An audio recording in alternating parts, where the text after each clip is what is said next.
We will call this meeting to order. It is now 6:35 on March 16th, 2023, and this is a public meeting of the City of Portland's Police Accountability Commission Subcommittee on Reporting and Transparency. If the Spanish language interpretation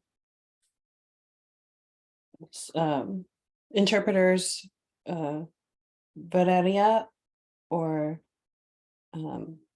Sacha, I can't even say it at this point. Sorry, forgive me for totally tearing up your name. Can you please give the information in Spanish language, please?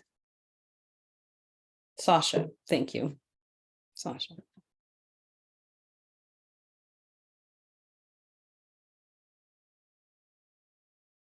Es un recordatorio que la ciudad del abogado tiene miembros del comité que hagan sus cámaras disponibles.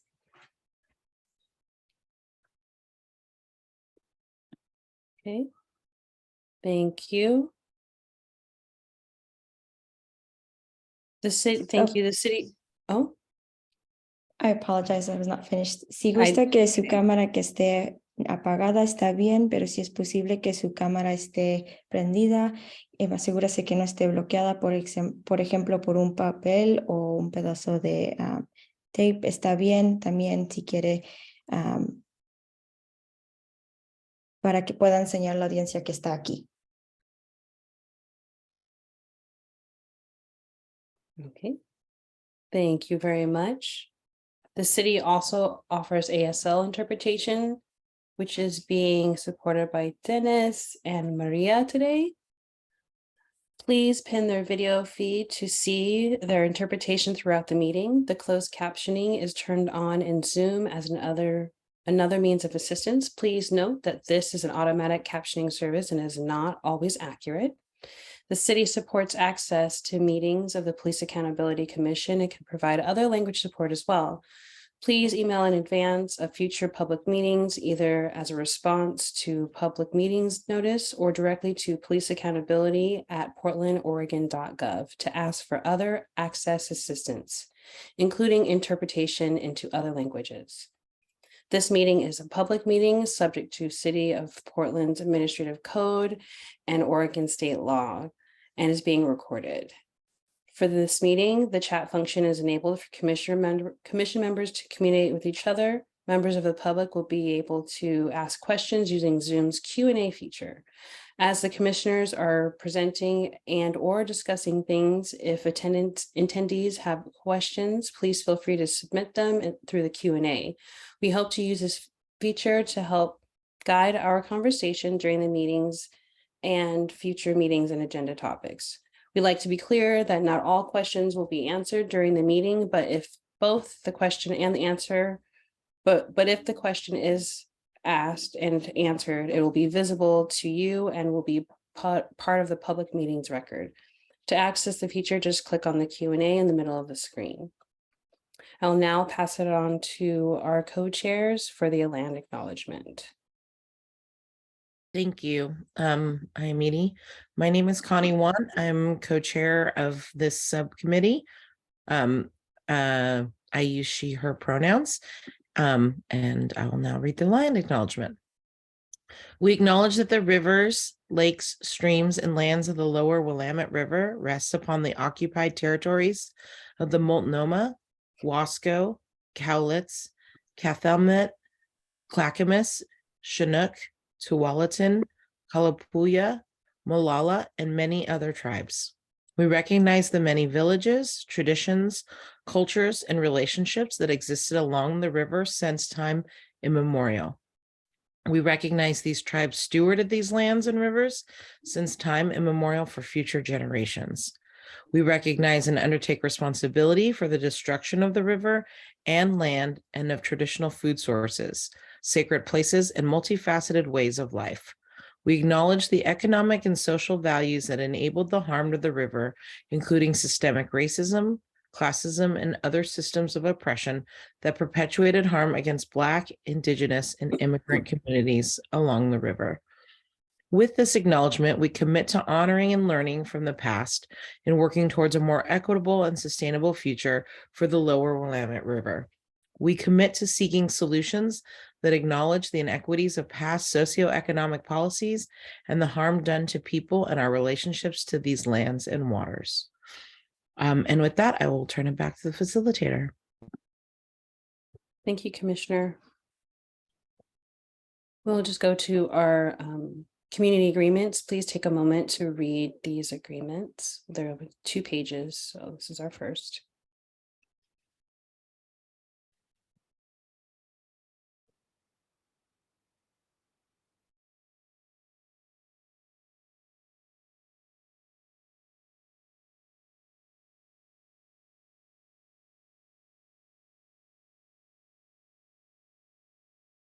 Please go to the next slide.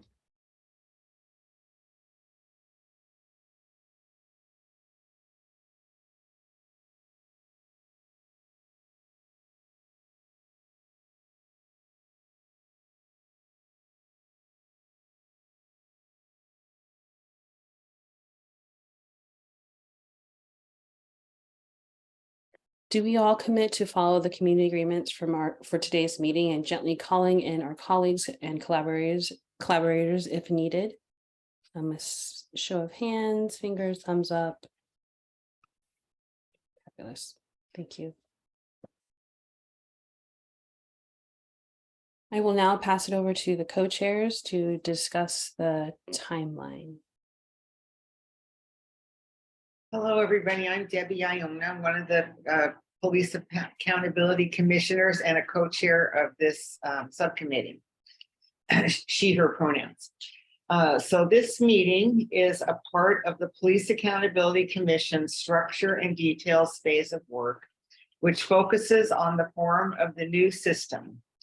Future phases of work will develop how the new system relates to the rest of the city government and the transition plan from our current system to the new one. The commission will present all proposed changes to the city council later in 2023 for their consideration and approval. And then the next slide shows the outcome documents for the structure and details phase based on the agenda and scope approved by the commission. This subcommittee focuses on how the new oversight board and accountability system will report to city council and the public and ensure transparency in its work. The next slide is the current project plan for the structure and details phase of the Police Accountability Commission's work. It will be updated as needed throughout this phase of work. This slide is for members of the public to be able to understand how the commission gets from now through the end of the phase, which focuses on identifying areas of agreement among commission members as to the form the new system will take.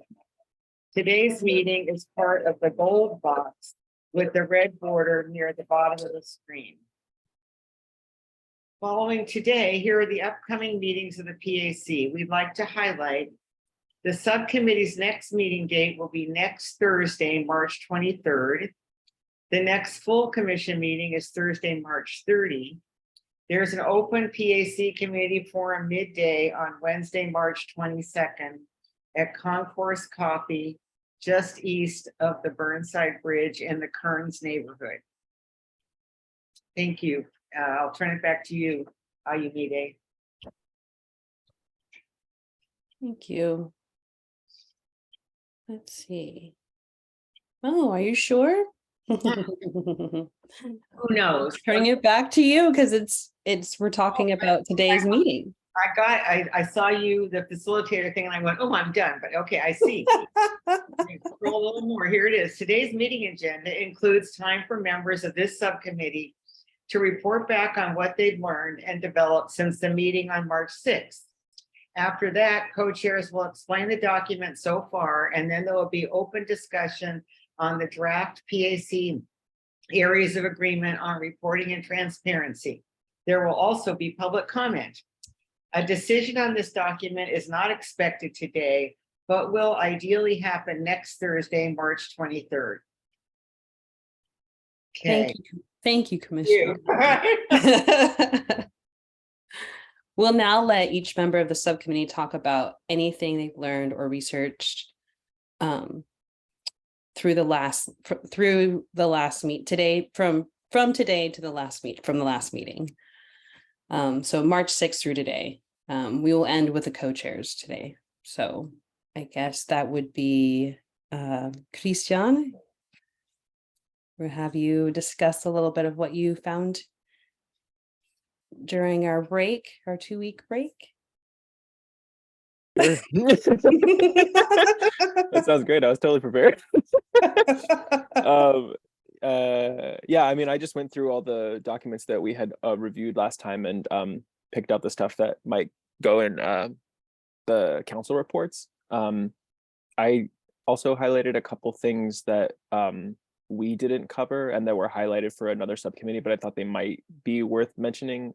They also might not, I'm not sure. I kind of started going and then I was like, I don't know when to stop. So I just kept going. There was some repetition as well across the different, because I went through all the different sections and I was kind of bouncing around from document to document. I didn't realize they were all condensed in one place. So I made it harder for myself by like going on a huge hunt for no reason. So there's some repetition in there as well, but oh, is this no, this is not mine, is it? Oh, it is. Yeah, that is mine. I think the part right below, see where it says possible things to include in reports to council. I think that, well, maybe I'm wrong. Somewhere the section where you had all the yellow highlights is the work that you did. Okay, yes. Yeah. There, maybe that's it. Yeah, that might be it. I did highlight things, but I actually, you know what, let me just anyway, sorry. Oh, that's my initial report. I should be more specific. I apologize for not being as prepared. Thank you, Christian. Cool. Commissioner Christian.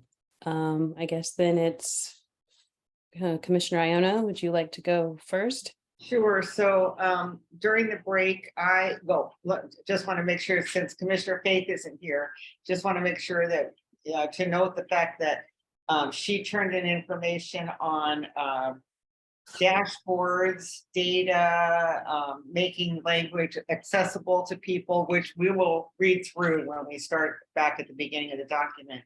And then I went through and working off of Christian's work and through the full document, made a list of everything that we could possibly want to specify that gets included in annual reports, and turned it all into a list so that it's not all over the place. And so that's in that document and what we're going to look at today. So we'll be reading through that.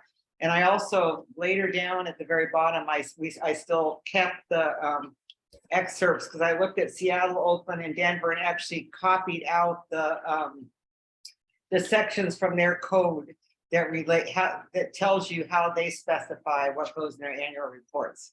So now I'll turn it over to Co-Chair Connie to talk about the work that she did.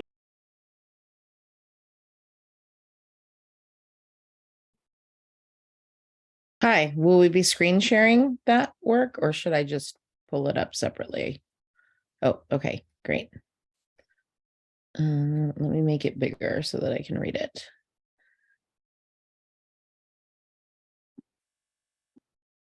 Let's see. I guess we'll start at the very beginning.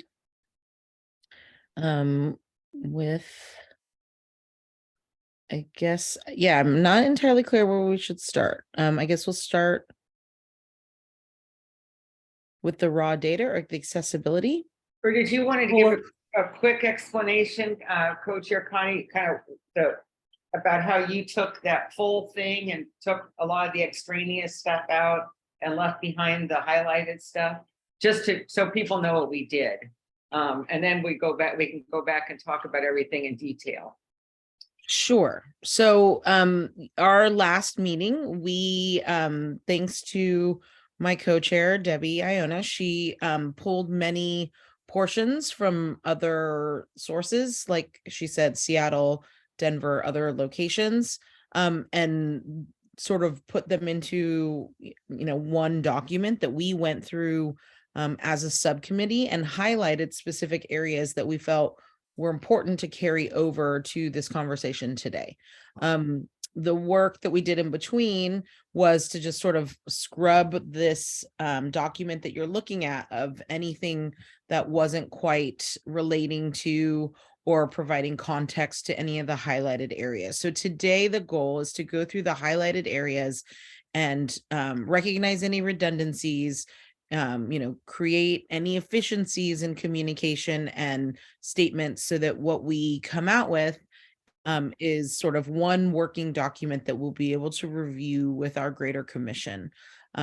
So today we'll be going just over the highlighted areas, again, to pay attention for that we're meeting the goals of this subcommittee, which is, to create a greater sense of transparency and reporting, and to also create a document that reflects what the goal of creating transparency is. So I would ask everyone to pay attention to any redundancies or any verbal sort of efficiencies that we could create in honing down the document. So with that, I guess we can start at the beginning of the highlighted area, or do you want to start at the very beginning of the entire document? Might as well just, I think it might be less, of course, this is just the way I operate. Might be easier just to start at the very top and just work our way through, but. Okay. Okay, good. That's fine. So I'll just introduce what y'all are doing. So we'll now move to the discussion, discussing the draft areas of agreement on reporting and transparency, and walk through the outline document and some of the other resources as we do. A decision on this document is not expected today, but in order to conclude the subcommittee's work for next Thursday, we'll need to make lots of progress today. We'll ask you to follow the normal discussion rules. Please be brief each time you speak, even though you can speak multiple times. Be facilitated, and remember that I'm using a way to stack in our discussion. Finally, please be forward thinking in your comments. And now I will pass it back over to Commissioner Connie to get the discussion started. Thank you so much. So if we can, go back to the beginning. And what we're looking at is like a table of contents. So I don't know that that's anything we need to review. The scope and the agenda. So maybe we're beginning with accessibility. Yeah. Okay. So so what I plan to do is just read here what is written, and at the end of each section, I will pause for any comment or questions or advice, and then we can take some time to sort of edit things down even further. This is, again, obviously been edited a few times down. So accessibility. Any communication offered by the Oversight Board shall be written accessibly. Communication shall prioritize sharing with the public in a language that is clear and simple as possible. While language will be clear and concise, it will not come at the expense of omitting essential details. When appropriate, communication shall follow best practice in inclusive writing, which can be referenced in the Office of Equity and Human Rights Writing Guide. Populations most at risk of harm at the hands of the police shall be prioritized in communication that is culturally specific, relevant, and easily digestible. These priority populations include, but are not limited to, people experiencing mental illness, people with disabilities, Black, Indigenous, and people of color. Can you scroll down a little bit more? Oh, I think that's it. Okay, so that is that section. So I guess I will pause for any comment on accessibility. Yeah, Commissioner Iona. So I think all of this should be included in our areas of agreement, unless anybody thinks there's a way to make it shorter, but it seems like everything in here is pretty important. I would see agree. thumbs up from Commissioner Christian. I didn't see you because I was small. Okay, thank you. So would you like to, would the commission like to just seal the deal and approve this particular proposed language for this section, and then that way we don't have to go back to it? Yeah, I think so. I think the question is the link, and if that document is something we want to also include. do you want to add that as a highlighted area so you can go back and look at that? Yes. Okay. Commissioner Christian? Thanks. I have a quick thought that I think this might be the right place for it. It's kind of a question. I know we've talked in the past about having the method by which reports and stuff are easily accessible to the public be very user-friendly, like a website that's very navigable. Is that the right word? Like able to be navigated like, easily by anyone. And I don't know if our subcommittee is the place to think about that, but I just wanted to mention it because I feel like at some point we probably will have to figure out if there would be like a staff person set us who would specifically focus on creating that, because I'm sure that would need to be a whole operation. But I figure since we're in the transparency conversation, I just thought I'd flag it for somewhere, if not in our subcommittee, just as something to consider. Thank you, Commissioner. Any other comments for this section? Okay, I don't see, so no. All right, so this section has been approved by the subcommittee, except for the link, the proposed language, and then maybe the possibility of an additional language talking about easier navigated websites. Is it okay to move on? Right. Okay, looks like this is a new page, so I'll do this one. Raw data shall be available for download, inspection, and analyses by members of the public. Publishing raw data on a regular basis promotes transparency and public confidence in both the law enforcement and civilian oversight agencies. Raw data includes complaints, intake decisions, closure reasons, complainant demographics, and complaint geographies. Data sharing shall adhere to standards that prioritize the protection of personal identifiable information of the complainant and applicable community members. Raw data available for download shall include an appendix describing data sources, data definitions, and other pertinent contextual information.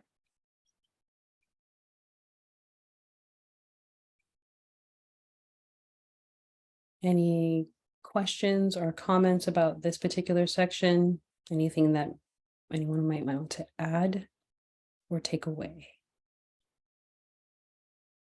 So this also seems like something that we would want to include in our areas of agreement, but obviously want to see what my fellow committee members think. I see a thumbs up, and so double thumbs up here. So I think Okay, we're good. sounds like we like those two paragraphs. All right, so I'm just going to give you like the standard like language so we can just seal this one off and then we won't have to come back to it later. Okay, is there any strong opposition to the proposed language in this section? Is there general agreement in the is there general agreement to the proposed language of this section? All right, wonderful. All right, I guess we can move on if it all right with the Sounds commission good, yes. dashboards. All Wonderful. three dashboards. Dashboards, interactive dashboards shall be developed around the oversight data so that it can be visualized in different ways. Dashboards may display case statistics, open, closed statuses, sustained allegations, and findings. Dashboards shall provide filters to disaggregate data by race, ethnicity, geography, and other important categories to offer a nuanced look at the data. Communication through data dashboard shall prioritize accessibility and usability. This kind of captures what Christian was talking about, I think.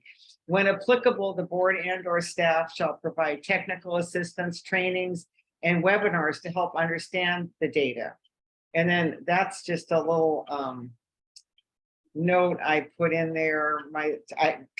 We can thank Commissioner Faith for all of the things we just read, but I add that little link to the, they have a recommendations tracker on the Seattle dashboard so that it talks about policy recommendations and where they stand. That I thought was something that was, really looked useful for us to consider. I don't know where it would go in our whole big project here, but I just wanted to not lose it. So, okay, so how are my fellow committee members feeling about this idea about interactive dashboards? Thumbs up. Three of us, thumbs up. Wonderful. So I'll just seal the deal with y'all.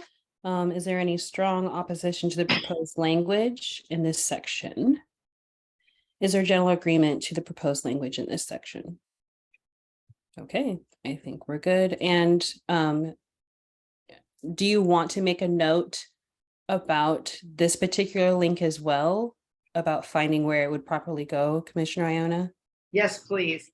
And yeah, maybe, I don't know, maybe when we, in our final report that the commission does, we might have a place for things like that. I will have to think about that later, but because I know all of us have probably come across things that we go, oh, this is such a great idea. You want to save it and pass it on to our new oversight board.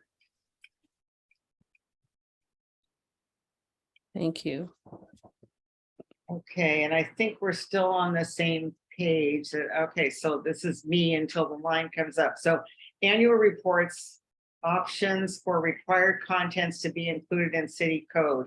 So I sort of explained this, Rob, just one more time. So, throughout all of the stuff that we copied, there were just all over the place things that, that apply to what you might want to include in annual reports, including the stuff Christian came up with.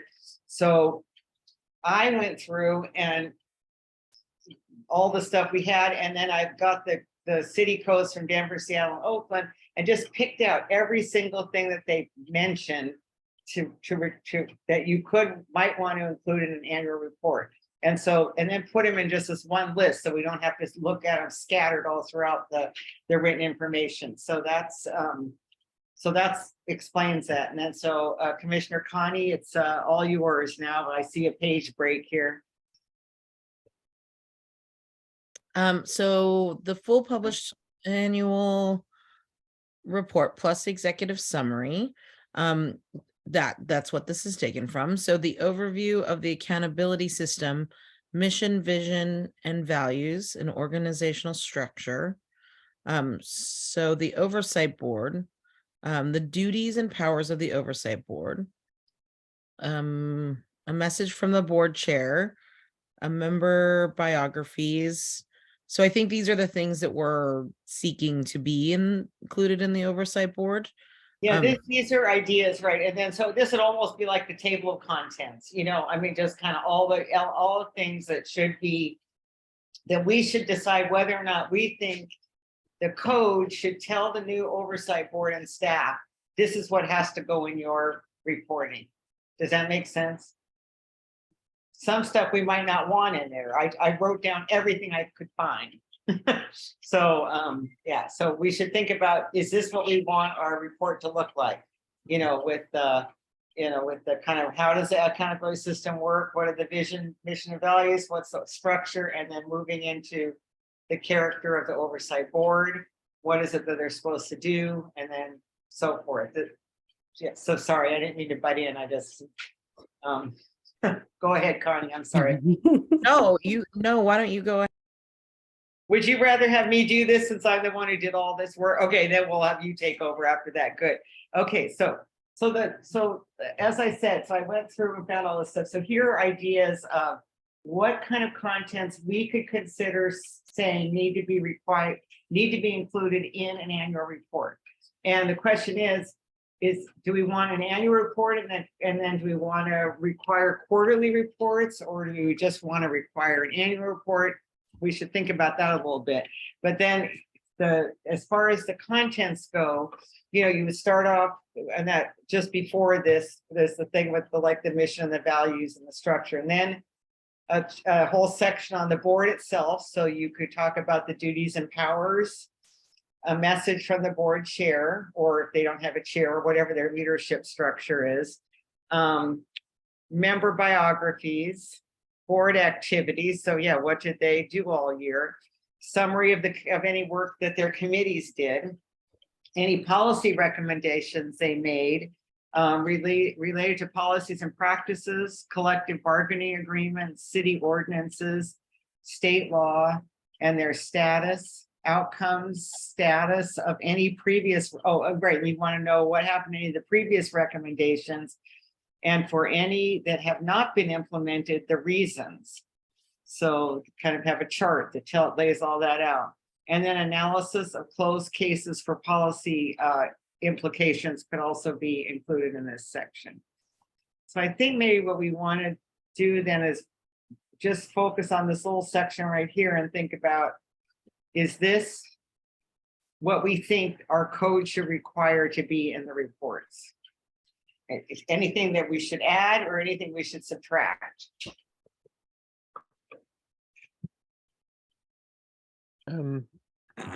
It looks good to me. I can't really think of anything to add currently. I don't know if someone else has some thought. To me, this looks comprehensive from what I was reading when I was gathering all the random little bits or highlighting all the random little bits that were in there. At least for the introduction portion. Obviously, there's more intensive as you go further down. Yeah. I just was looking at the Q&A and so is there a reason that the complaint outcomes, including discipline, isn't included in this? Okay, well, we have to think about that. Okay, so the other thing I'm curious about is on this analysis of closed cases for policy implications. So this could be, again, I just picked this out of everything that we had. This could possibly be that the board then would have maybe a subcommittee or something similar to what the Citizen Review Committee has called a recurring audit, where they go through closed cases, not to reopen them for any reason, but just to see if there's any kind of policy things that they should be considering. And so I guess that I'm talking myself into thinking that that does belong under the oversight board, because that would be their job to, with this help of the staff, to look at those closed cases. So, okay, sorry. So how does this list look then? I see Okay, good. thumbs up. Okay. Yeah. I have a sorry for not. Yeah, Commissioner Christian. Sorry for not raising my hand. Was there anywhere? Would a summary of committee work include a summary of like the policy recommendations and stuff, or are those separated out in this list from your understanding, or yeah, I guess your understanding? A summary of what? I'm sorry, I missed a couple of the words in there. Sorry, say again. So you're saying summary of committee work. So I'm assuming then that our oversight board will have, you know, they'll maybe want to have people who look at policy related to crowd control as an example of the Citizen Review Committee did. And then in the annual report, they could say, oh, we set up a subcommittee that looked at crowd control policy.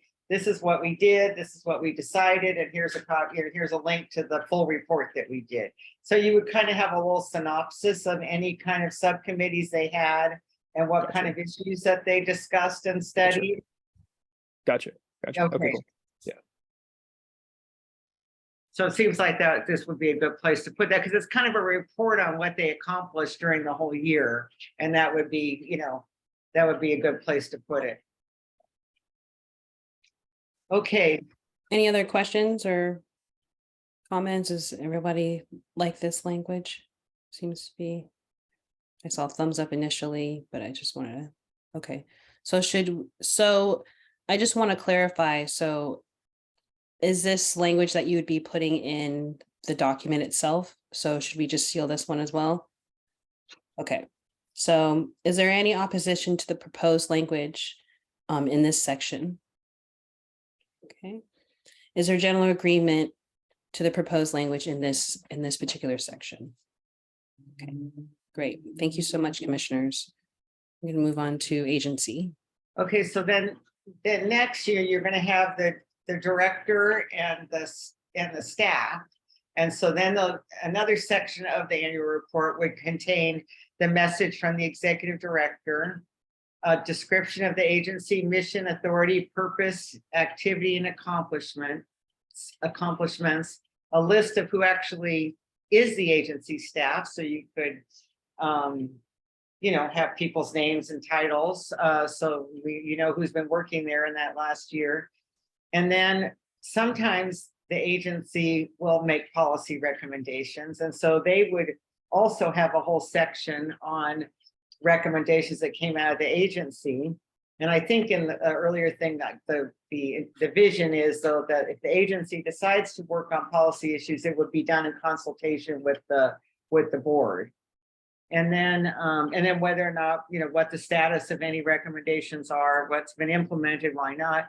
And then any training and professional development that the people from the agency engaged in over the past year.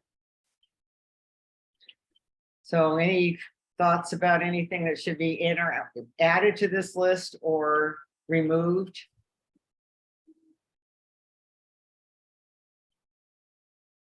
Commissioner Christian?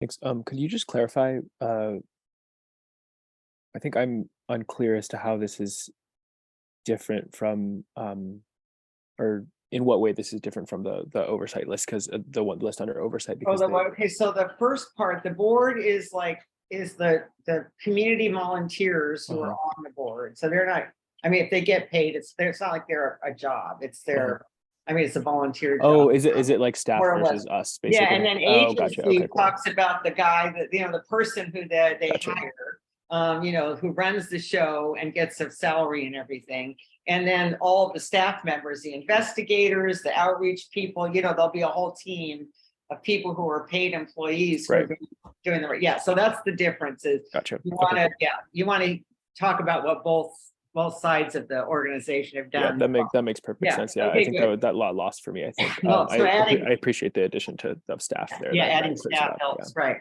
definitely. Okay, anything else that you would like to take out or put in on this? Okay. Does policy recommendation need to be in there twice? Would it be different policy recommendations from both, or is it just from two different lenses? So, you know, I think it's the same language. yeah, it is, I know, because so right now, like with the Citizen Review Committee and IPR, the Citizen Review Committee sometimes picks topics that they want to study for policy research. And then but sometimes the IPR director and staff find issues that they think need to be studied, and then they issue a report. So sometimes it'll be, you know, there'll be reports and things that come out of more from the staff work, and it'll be they're the ones who will have thought, oh, we really need to study this and do a policy, you know, thing on it. And sometimes it will be the board who does it. And again, I think someplace in one of the earlier areas of agreement sections, we have said that if the paid staff decides they want to do something, it should be in consultation with the board. So they shouldn't just go off and do it all by themselves. They should check with the board and then go ahead and do the work. And so yeah, so that I think that's why I think we need it in both. Staff, your hand is up. Yeah, and apologies that this is an old version, not the final, but I couldn't find it quickly. This is from the areas of agreement on structural oversight. So what Co-Chair Debbie said, and this didn't change, but what Commissioner Debbie said is correct, that the board's staff are able to initiate, including through their own independent audit of cases. However, the consultation does include that the board would actually be the final authority on approving it, so that the staff under the current structure proposed under structural oversight, there is no independent ability for staff to create a policy recommendation. It has to be approved by the board. Thank you, staff.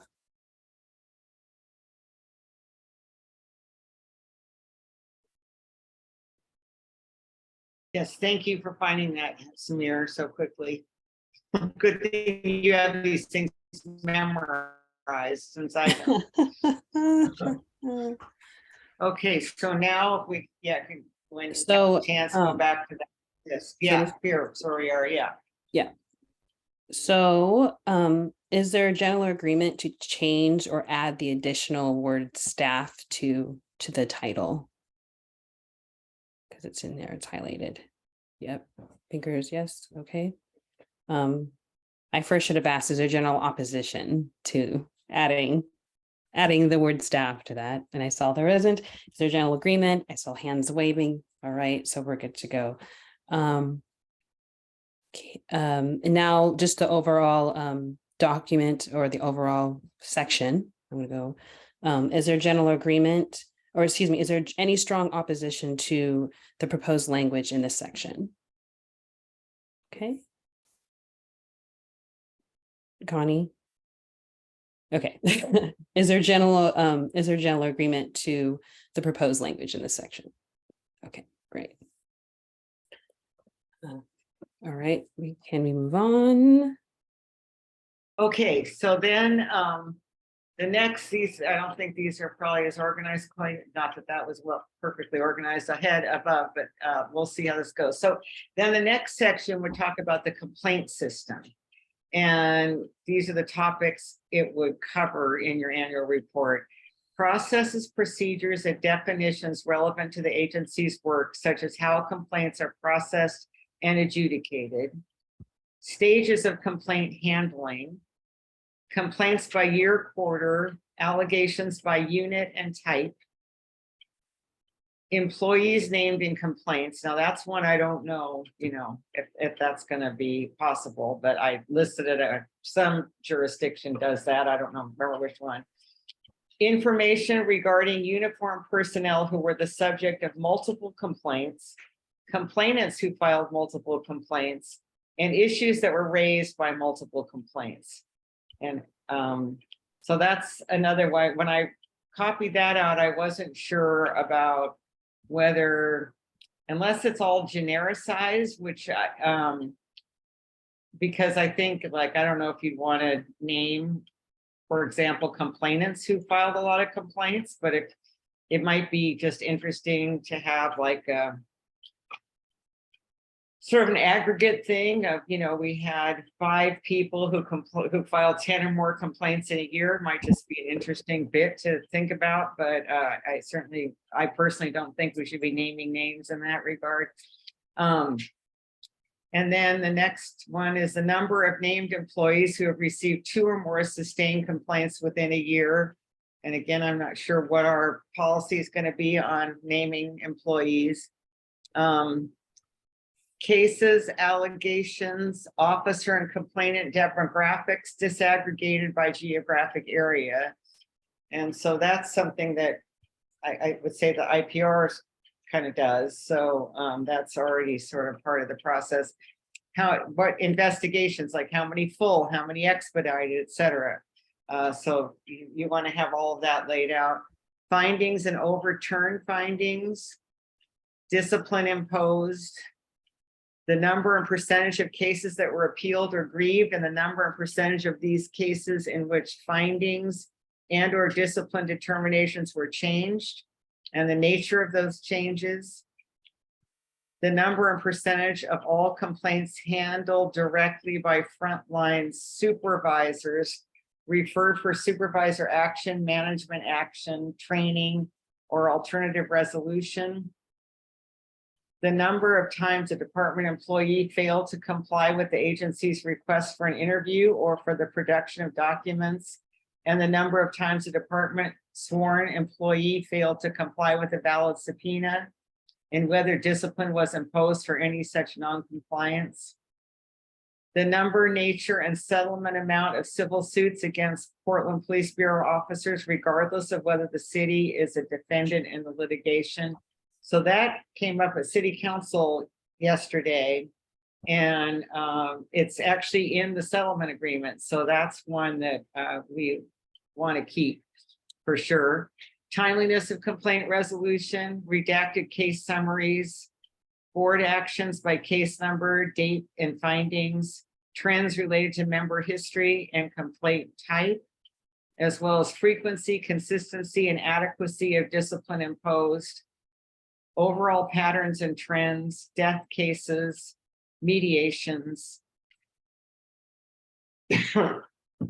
And then once we finish the slide, I think this is the end when we get here. Yes, so and then outreach satisfaction report. So we would want in the report to include a summary of what kind of outreach activities took place. Any information that the staff and or the board heard from at community events from community members, engagement with community, engagement with police bureau. And then the last thing is complainant satisfaction survey results. So kind of would be nice in the early days of IPR, they would do complainant satisfaction surveys, and then they would put the results in the report. They quit doing them eventually, but I think that would be something nice to bring back. So I guess we need to scroll back to the top of this section that we've just been reading and then think about. Okay, so I'll leave it open to Commissioners Connie and Christian to say any comments or thoughts about any of this stuff. Commissioner Christian. Thank you. This is a lot of info. I'm wondering two things. One, I mean, I think a lot of it is important, so I'm having a hard time thinking about which ones to kick out. And I feel like it's going to, because it's so long, like even if we get rid of like one or two, which we may not even do, it might still be really long. So I'm wondering if maybe in this section of the report, we maybe add like a overall summary of everything, kind of like a, I don't know what you call it, like at the end of academic articles when they have these were our findings, or like at the beginning, I forget what it's called, but like the thing at the beginning that kind of summarizes the whole thing. I'm wondering if we have something like that possibly, or we find a way to organize these into different categories so that there are smaller lists that are kind of like sub-lists of this larger complaint system section of the report. Does that make any sense to anyone? Yeah, I definitely agree. I mean, I think a lot of these things could be clustered into like one probably, big chart with, in fact, if you look at the old IPR annual reports when they were more comprehensive, they would have a big chart that covered a lot of these different kind of things in one table. And then there'd be another table that covered another cluster of things. So yeah, I agree that these things can be kind of clustered and consolidated, but you could still get all that data in it, only in an organized way. You wouldn't want to have a table on every one of these things. A lot of, you can pull them together. Like I feel like they would do a chart on the complainant demographics. So it would have a whole list of all the, the people who complain from different perspectives, maybe, but then their age, race, what neighborhood they live in, that kind of thing. And believe me, I'm not a designer of charts, but you could cover more than one thing in one chart is what I'm trying to say. So yeah, but that's what we need, that person who works in the data department and the new staff to figure out how to do. I see staff's hand up. Maybe they have more to. Yeah, Thank you. I think two comments. One is there's a couple turns of phrase that are probably particular to the jurisdiction that's being cited and would need to get updated. And the other is the organization within the broader list. And in both cases, co-chairs had mentioned that they might work with staff to reorganize and get the formatting up on this document by next week. So I think if there's a reason, like there's a substantive decision that the subcommittee wants to make, as in the case where whether or not to have policy recommendations in two places or one, that's worth discussing. But if it's just about reorganization, we'll probably handle that between meetings and just get it cleaned up a little bit and as organized as possible. Commissioner Christian. Yeah, thanks. That's good context. In that case, I think I would just recommend adding some kind of executive summary or abstract somewhere in here, either at the earlier or lower, yeah, somewhere in here. So it's right. I already have it right there. Right. Go scroll up here. Full published annual report plus executive summary. Thank you. Didn't see that. Yeah, and then appreciate that. one thing that I noticed that Stanford is, which is kind of interesting, they actually have in their city code, they have a due date. I don't know if we want to do that. I just thought that was an interesting, interesting requirement that they. I mean, maybe we would want to give our agency more time than just till the middle of March. That seems pretty quick, but yeah. So that's a topic to discuss, or we can discuss it right now and just reject the idea and figure our new board can decide if they want to have a due date. Well, I think that they should have a due date, but I think they'll decide the date. It's hard for us to predict. Yeah, that sounds fine to me. So in that case, I think we should take that out. And let the new board decide if they want to have it, if they want to have a due date and when they want it to be. So I think I heard two different things. I heard someone say that they think they should have a due date, but they should just decide it. So maybe, and then it seems like Commissioner Connie, that you were in favor of them having a due date, but not sure when they would want to do it. So do you want to keep that, or are you trying to say just get rid of both and then just have them decide? Because it seemed like you guys were in agreement with having a due date as a suggestion. Yeah. So you're areas of agreement, then we can say board establishes due date. How about that? Something like that. Yeah. Yeah. Okay. Good. I see spirit fingers for that. So okay. Okay. Good. And then as far as this entire section, the highlighted portion that was talking about the names of the further down staff, about the employees named in complaints and such, do you need to flag, or would like to flag that for further discussion at some point somewhere, or get more information before saying yes to all this language? Commissioner Christian. I personally think that's a good idea, just because it seems like we don't have full clarity on it.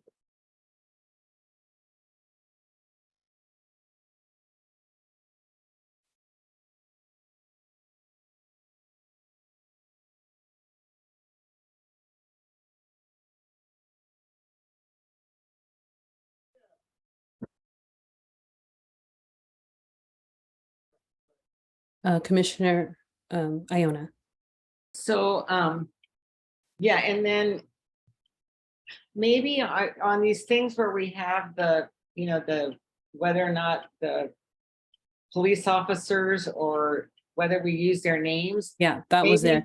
Yeah. Maybe we could put in parentheses something if allowed or something like that, where ideally you would want to be able to name names, but if it's not something that can be done because of the police union contract or whatever, well, then that's not going to happen. It will all be anonymized. So, we could say in an ideal world, this is what you would do, but you do what you can, whatever is allowed, something like that.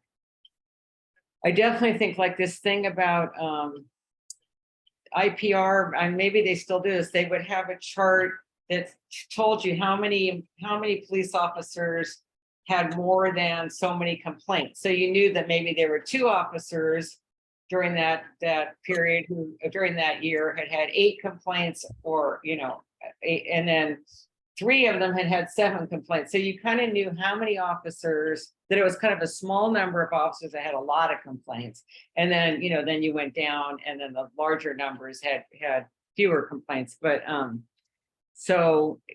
but nobody's name is listed. It's just a list. So you have an idea of what the distribution is of complaints. So even if we didn't have named employees, it's still good to know how many employees were getting lots of complaints sustained in a year. And I just want to go back to something, before I forget, that is in the Q&A about, and this goes way back to forget it. I'll wait on that. Let's finish this first. Okay, so at this point, we will not seal the language in this particular section, since you have more questions and clarifications that need to happen. We can do outreach and satisfactions though. So we can seal this language. Is there a general opposition to the proposed language for outreach and satisfactions? Is there a general agreement to this proposed language? Okay, wonderful. Oh, Commissioner Connie, Commissioner. Sorry, I couldn't find my, so I just, one thing that was in the Q&A that I want to make note of before we scroll down some more is under the dashboard, Commissioner Handelman suggested that in the dashboards, we include discipline. I think that was where, let me go back and look at the Q&A somewhere. Yeah, the dashboards. Yes, so I think that was a good suggestion. Is there a reason that the complaint outcomes, including discipline, isn't included in this list? So I think that means in the raw data and the dashboards. So so that's what's missing, is the discipline, right? So if others feel like that's okay to add discipline into that group of things that will be in the dashboard. But Right. Yeah. All right, so is there any strong opposition to adding and discipline, or changing the proposed text to the language that you see here in green, add and discipline? So is there any opposition first? That's what I want to ask. Okay, is there general agreement? Okay, perfect. So that part has now been. thank you. Good. So perfect. So it is approved.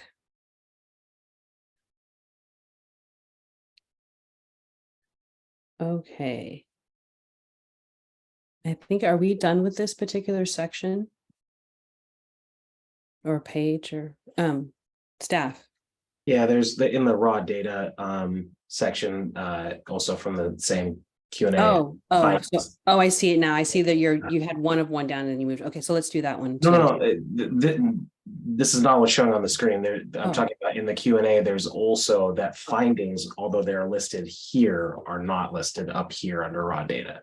So just before scrolling down and having to come back up again, if members would like to add that, you could propose doing so. I'll propose that.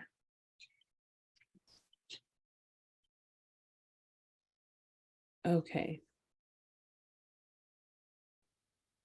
All right, so then I will, is there general opposition to this proposed language of adding the word findings to this section? Okay, is there general agreement? All right, that one is now sealed in. Ooh. All right, thank you, staff, for that. Okay. Just wait a moment for Commissioner Iona.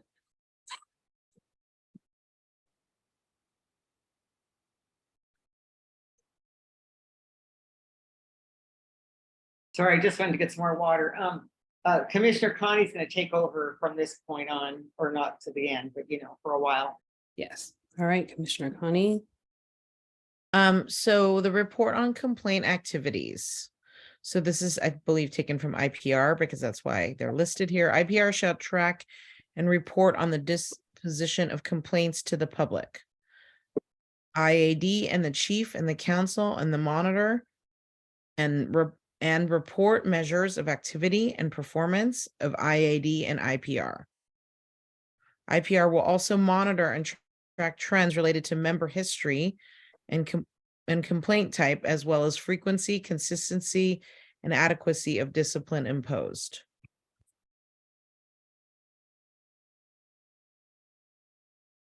Should I keep going or should we discuss that portion? Okay.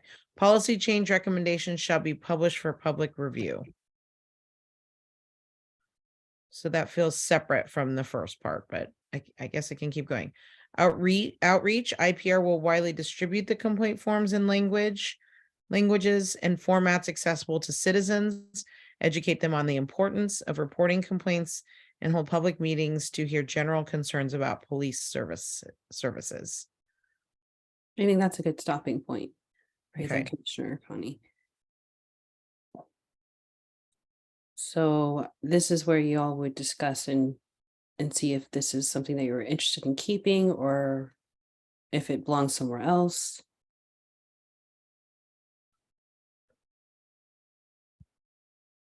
I Or mean, if you have questions about any of it. I guess it kind of feels like some of it's been addressed above, but I was thinking the same thing.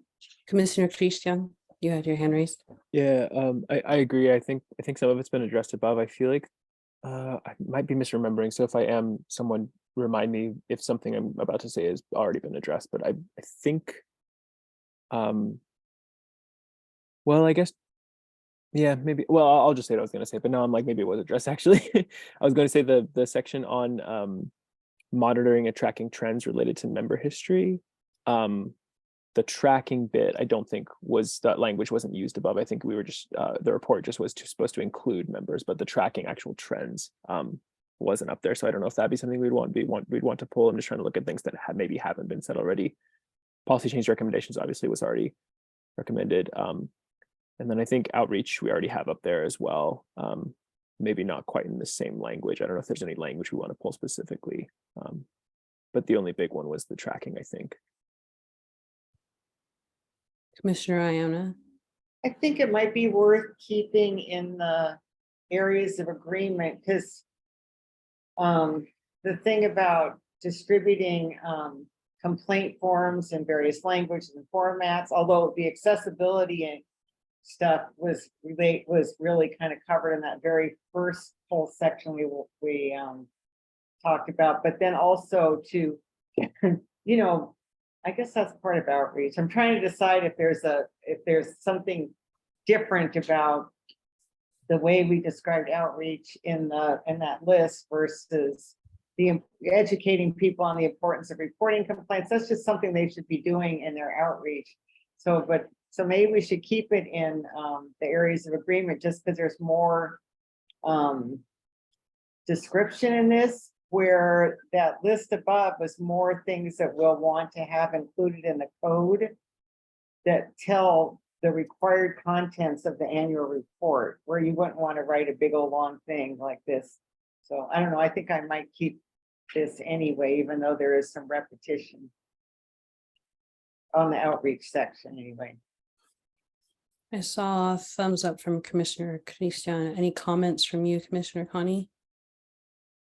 I feel it's redundant, but I can just abstain from. Staff? Yeah, this was shortened, a shortened version of this third part on outreach. Two comments. The shortened version of the third part on outreach was included in the areas of agreement on officer accountability. So this is under A4, which is ways to file complaints, and this was the shortened version of it. Specific methods were discussed elsewhere, but that is at least the complaint forms part of it. The public meetings part is not anywhere else.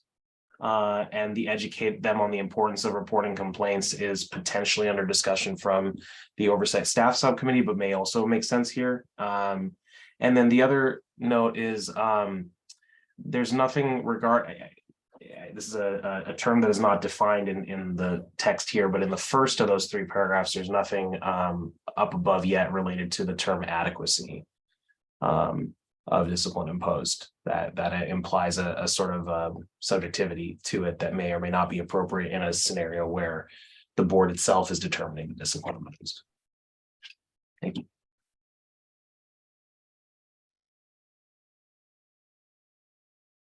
So what would the Commissioner Christian? I just want to maybe to try addressing Connie's mention about the redundancy, because I do think there is some repetition here. So I'm wondering if maybe we could just pull the language bits that we feel is valuable. That way it condenses what we're pulling, and we can just incorporate it into what's already exists. That way we're not, because if you are trying to parse through this as you're going to, it's just going to be a mess, at least mentally for me. How do others feel about that suggestion? Yeah, I agree with that. To not like take the whole thing as a whole, but actually extract the parts that aren't redundant. Yeah, exactly. That's what I'm wondering. I don't know if we would do that right now, or if we would just flag it for future to like parse through it later. Either way is fine. I'm happy to do it now. It seems like we kind of know what bits we're looking to grab. Maybe. Yeah. Maybe I'm just reading that. I think we just do it now. Yeah, probably. Okay, cool. Commissioner Riona. Yep. So it seems like in that first paragraph, it's that last sentence that really is what maybe is something we want to preserve. But again, I'm open to whatever anyone else thinks. No, that sounds right to me. And then I think in the outreach section, was there something in specific that you had your eye on, co-chair Iona? Oh, so in that one, I know we the bit about educating people on the importance of reporting complaints and seems important. And public meetings. Public meetings to hear general concerns about police services. Yeah.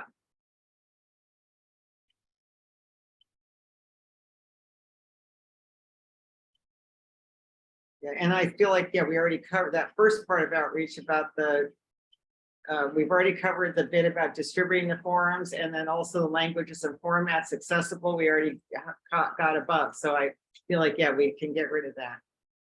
It's my feeling. And I don't, and as far as the middle sentence there, policy change recommendations shall be published for public review.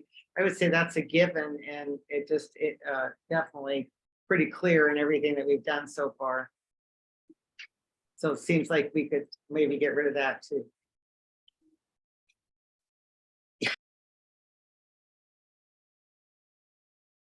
Thank you. Any other comments about this particular section?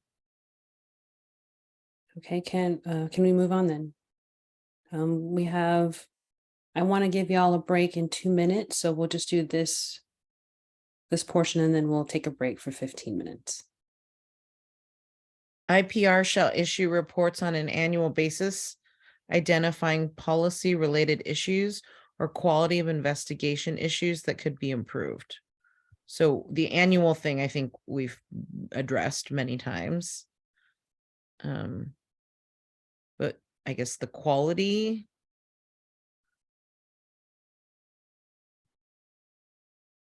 And then the director may issue public reports related to member misconduct, trends, and bureau disciplinary practices. I feel like we captured that above, but Yeah. yeah.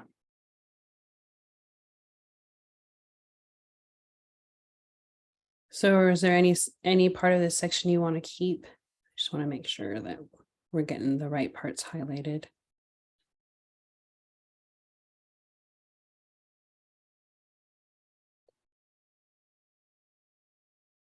Was the quality of investigations? Did you mention that? Yeah, maybe just the quality Cool. of investigations, maybe.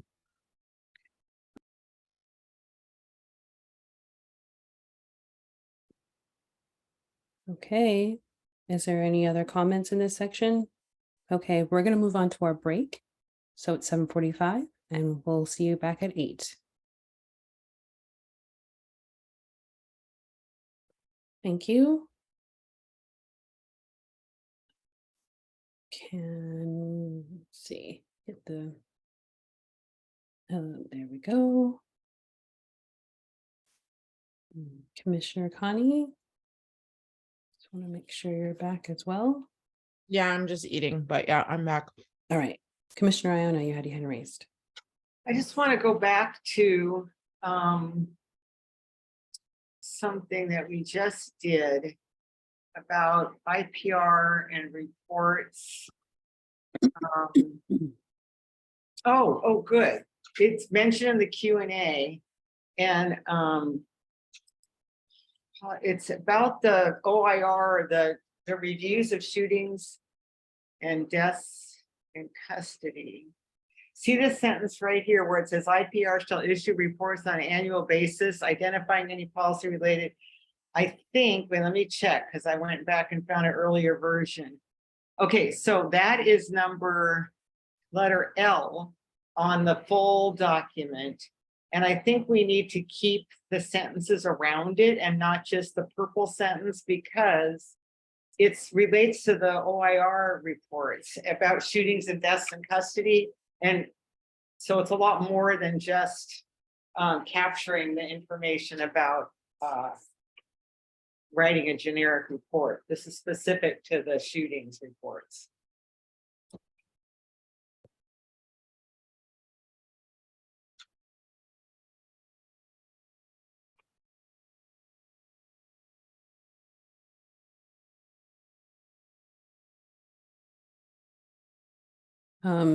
Is that area flagged or highlighted? It's Staff do that? You have to go back to an earlier version. Right here, IPR, oh wait, yeah, right there. Yes, so there's more that goes around that. Yeah. Yeah. That I think we should at least discuss whether or not, because this is like, to me, one of the more important, really important reports that they do. And I feel like we want to keep the whole part of that.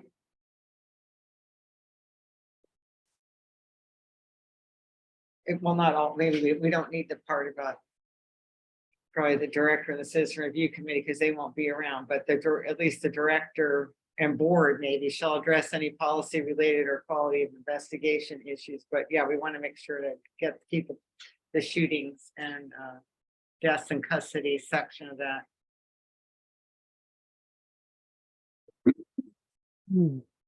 If others agree. Okay, and staff.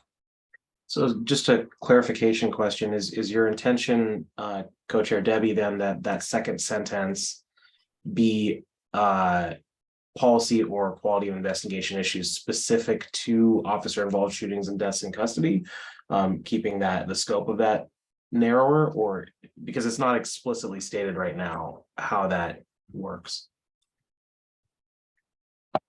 Yeah, it seems to me that this whole section should relate to the review of closed investigations of shootings and deaths in custody. And just because that's sort of a, obviously more serious issue, and they do treat them separately. I mean, they give them special attention now, and I think that would be important to continue to give those cases special attention under the new system. Doesn't mean that they shouldn't be, looking at other cases, but this is one where they need to have not just any old buddy reviewing those close investigations. You want to have people who are really qualified. Like right now, they hired this OIR group who has, special expertise in kind of looking at the big picture and all the details, and then giving an assessment and then making recommendations. So are you also asking that you'd want the above language and then the addition of this language as well, just to clarify that you want this and you want both? I think just what Samir just highlighted. Okay, Yeah, the gray, now it's gray. right. So the above that's in the highlighted pink, do you not want that anymore? Oh, that, I thought You want to keep that? the part above, you mean in the paragraph above that? Yes. Yeah, I wasn't, sorry, I didn't mean to reopen that. I just wanted to make sure on this L that we captured that it's about shootings and deaths in custody. Okay. Yeah, I'm right. Yeah, I think we already settled on what's. Yes, above. I just wanted Yeah. to double Yeah, check. no, I'm sorry, I didn't want to reopen that part. Yeah, no, just this part right here, the L section. Okay, great. Thank you so much for your clarification. Can we move on? All right.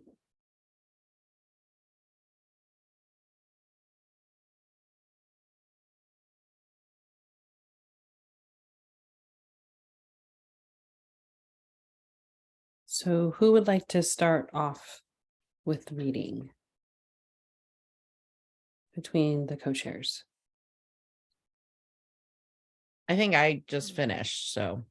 Okay, Commissioner. Okay, thanks. I missed that. Okay, so now we're to meetings and hearings. Okay, meetings and hearings conducted pursuant to the chapter shall be subject to the Oregon Public Meetings Law, ORS 192-610 through 192-710. And then, yeah, we do. Oh, that's right. This is, okay, comes out of the code, right? Okay, the current codes. Okay, and then we don't need that part that's green, obviously, because that's gonna change. Publicly report its findings, conclusions, and recommendations. Where does that go? Where does that belong? I think we probably captured that somewhere. Maybe we can just get rid of that. Well, that's also from city code. Yeah, all this is from the city code.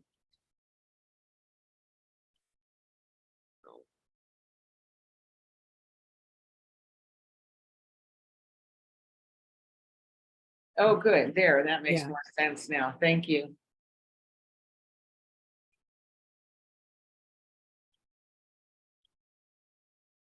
So is that area being kept or are you getting rid of that? Now I'm confused. Oh, me too. So, committee members, let's see. So our board, the board will hear appeals. We have that. And now we're thinking about reportings and transparency. That's what we're supposed to worry about. So some of this other stuff's going to happen in other subcommittees. So really the only thing in here, it seems to me, is publicly report its findings is what is out of this paragraph seems like is what's in our purview. So, but did we capture that? Is that being captured someplace else, or do we need to explicitly state that the board should publicly report findings and conclusions or recommendations that come out of hearings, because we're going to have evidentiary hearings and appeal hearings. And so we do want them to publicly report what they do at those. So I think if we're going to save this, it needs to be rewritten to fit the new system. Or how about you could just take to publicly report its findings, conclusions, and recommendations, then put in something about the board will publicly report its findings, conclusions, and recommendations coming out of misconduct case hearings, because it could be appeals or it could be the evidentiary hearings. Could apply to either. So how does that sound? I don't know. That works for me. Okay. Okay. I saw staff's hand up, but did your question get answered? Yes. Okay. Commissioner Connie, does this look good to you? Okay. Okay, so the next section here, to advise and assist the director to disseminate information about IPR and committee activities to organizations in the community and to present reports to council. So this is more from what the current code says. So I guess the question is, do we feel like we covered that? No, because the thing above was what's gonna go in the annual report. So maybe we should say the board should assist the director in disseminating information about the agent, the board, and committee activities to organizations in the community and present reports to city council. Sorry, Samir.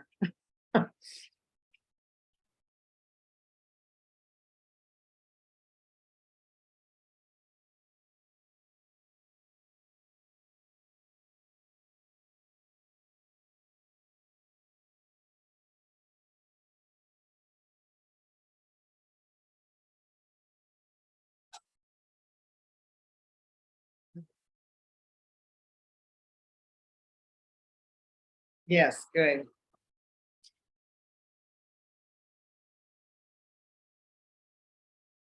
Yeah. Does that look good to everybody? How does that Yeah, look to nod everybody? head, Okay, good, yay. Okay, we'll move on to the next section. Okay, all bureau issued business cards intended to be given to community members during calls for service will have IPR's phone number and email address printed on them. So if we're going to agree to this idea, we just need to change, have it not say IPR, because that's what they do now.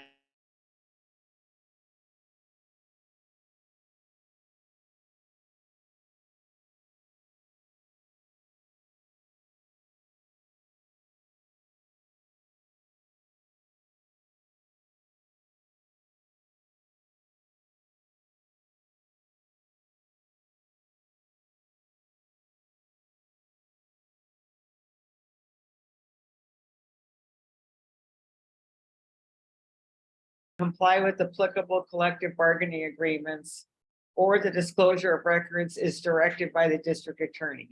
When considering a request for public records, the director shall consult with appropriate bureau personnel to obtain approval from the bureau prior to disclosure of records under the Oregon Public Records Law.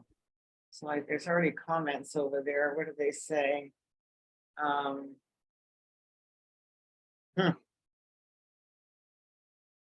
I see that there's like definitely flagged for further discussion. Yeah, here we are, huh?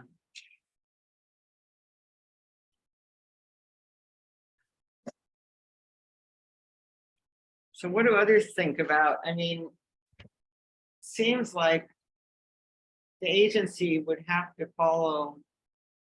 I mean, this, if the law requires confidentiality or if the collective bargaining agreements also have that same requirement, then it seems like you just sort of have to do that.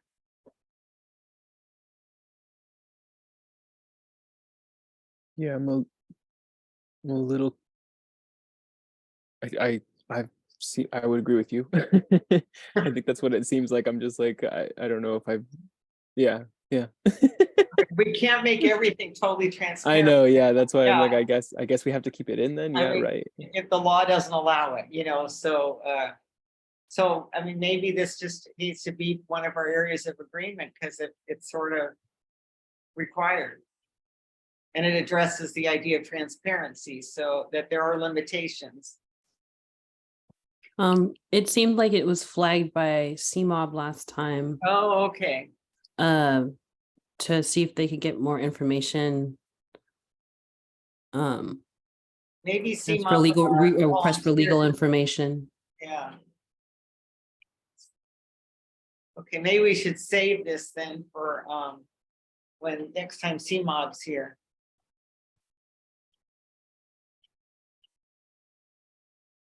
That sounds good. And I see now. I've forgotten that we had the comment I'd made about the limits of transparency. I think you mentioned, but maybe we consider in the final document putting things like this in a section like that, some kind of like limits of transparency section that we agree to, but because we acknowledge that it also limits our transparency even though we're agreeing to it because we have to agree to it. Yeah. Can we move on from this section since it's flagged? Okay.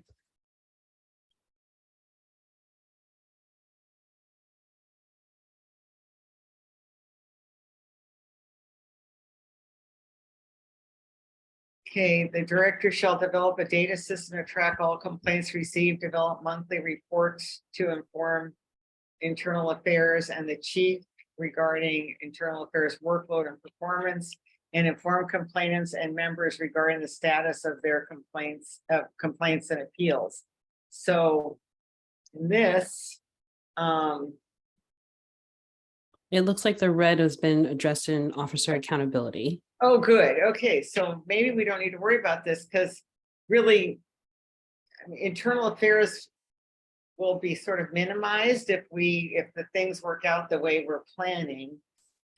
So maybe it won't be so important for to keep track of how productive they're being because the agency itself will be doing the investigations. And we already addressed all the stuff about dashboards and stuff. All of the data system isn't an open thing necessarily. I don't know. I think it seems to me we can get rid of this.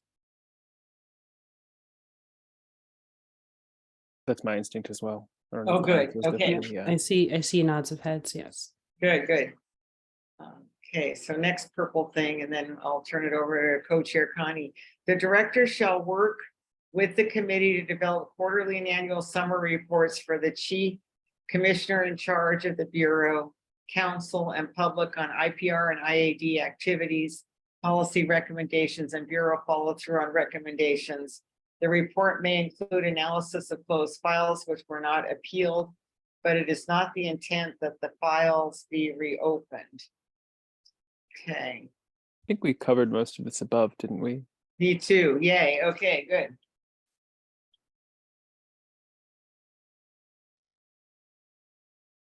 Okay, and then yes, co-chair Connie. Now, what the next section comes from, I think, the barriers. So I don't know how much we're going to find in there that's inspirational, but we might as well go through it. Okay, but I'll let you take over. Staff, I think you're going to actually point out to what I was going to point out, but go ahead, staff. No, you go ahead. Oh, well, it was the area that you were highlighting on the side. Yeah, the section where it says the Catherine flagged. Commissioner Catherine, the word reopened. So if the intention is that this, and co-chairs correct us if we're wrong here, but that we don't need to worry about this at all, then the flags become moot. Just wanted to verify that.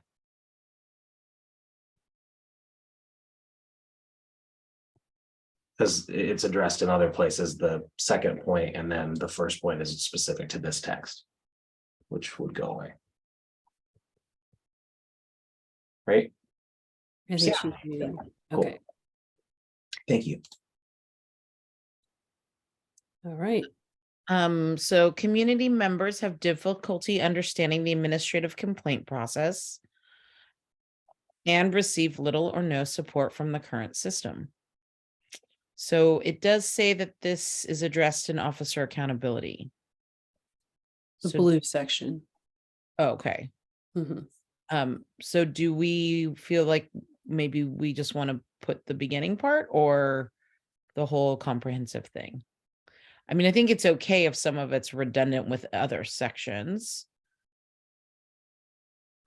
Commissioner Iona. So when we do these whatever we call areas of agreement, are we agreeing to things that we want to have, or do we also agree to things that we don't like in what we have now? Maybe staff knows the answer to that. I'm sorry, my audio cut out for a moment. Could you? Okay, let me say it again. So I'm just curious, when we do these areas of agreement, are we focusing on things that we want to have and emphasize in our new system? Or are we also agreeing to things that we don't like? Like this is where this comes from, the barriers thing. So this is all things where there's concerns. Do we need to even incorporate this, or do we really just want to have our document this areas of agreement about the things we want to have? Does that make sense? Yes, the way that it's been approached for the third phase and the current one, which is the fourth, is to focus on what the new system would be. And so I think my interpretation of what the intent of the subcommittee was 10 days ago in the last meeting was when highlighting something from the barriers, the idea was to ensure that that barrier is addressed in this document, not necessarily that any of this text would be incorporated into the new document. So if in the event that the subcommittee feels that the accessibility section up top addresses this, then there wouldn't be a need to incorporate this text into the document, for example. Thanks.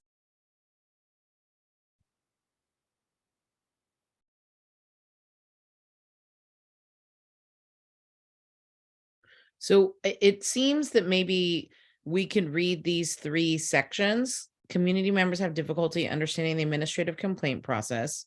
Important parts of the accountability process are inaccessible to the public, and there is a current perception by both community and law enforcement that the accountability system is opaque, unfair, and unjust, and create one new section from those 3 because they're kind of tied together.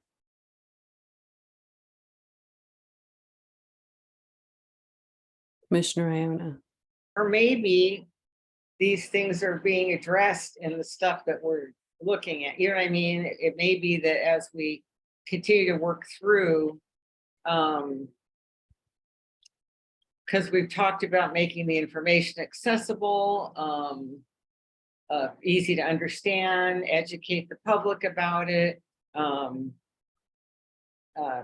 then on that last section there, we're really wanting to have our meetings open to the public, and we want things, we're trying to design a system anyway that's fair and just, and that's in the structure and officer accountability and all those places. So I feel like we're kind of hitting at this stuff in other places, and I don't know, I mean, I think this needs to stay in the back of our heads. I don't know if we need to actually write anything else out of this, but I'm totally open to what others are interested in doing.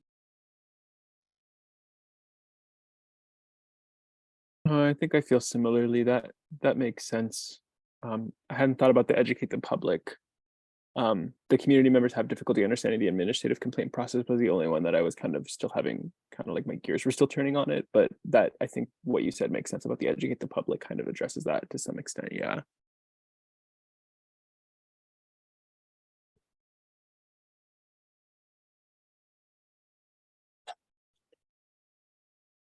So do you feel that these barriers are being addressed in an early part of the document?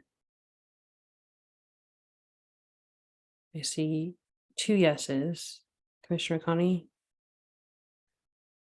Yeah, I mean, I think again, we could create one sentence that calls it all out, but that's fine. If we're just gonna hold on to this idea and make sure that it shows up later, then that's fine. Are you was the suggestion to create a sentence in the agreements document, like towards the beginning or the end, that has addresses that that call attention to these, like from the barriers document? Yeah, basically. Okay, cool. Yeah, that would be fine with me.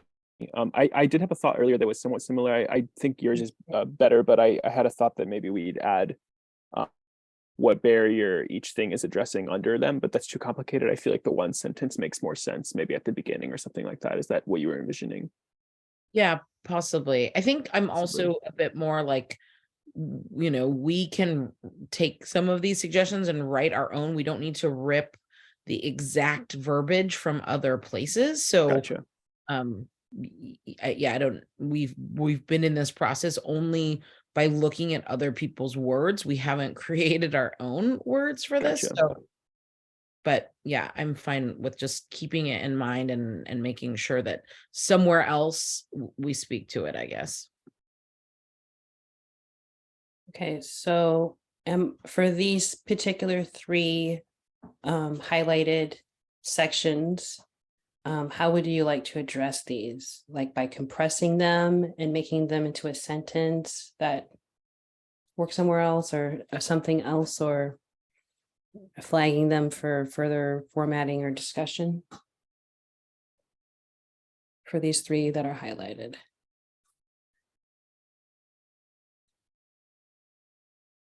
Commissioner Iona. So maybe we could do as Commissioner Christian suggested, somehow tie it together and make it part of an introduction or a conclusion to, to some, because these are kind of overarching things that are important to the whole topic of reporting and transparency. So do we want to flag these as like ideas for that particular paragraph that's at the beginning? Sounds Yeah, good. that'd be easier than trying to write it right now. Right.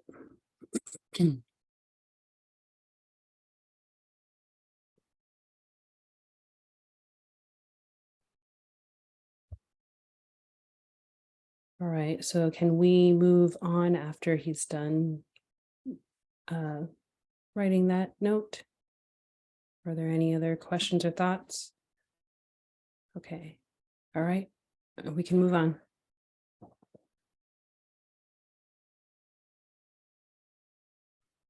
Transparency. There are elements of the current system that prioritize transparency.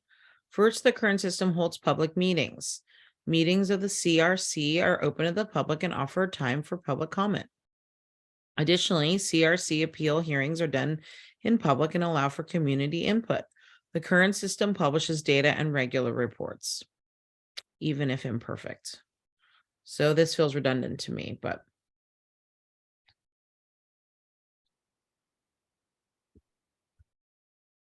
I see a nod. Commissioner Iona? Yeah, the only thing I want to make sure, but I think we have, but to make sure to capture the point about offer time for public comment. It's especially on the appeal hearings, because that was, a hard fought win. And I want, want to make sure, but I kind of think that's in some other document. So I think it might be covered already, and Samir may remember where it is. And don't have to show us, but if you think it's somewhere else, so we've already decided we don't need to say it again.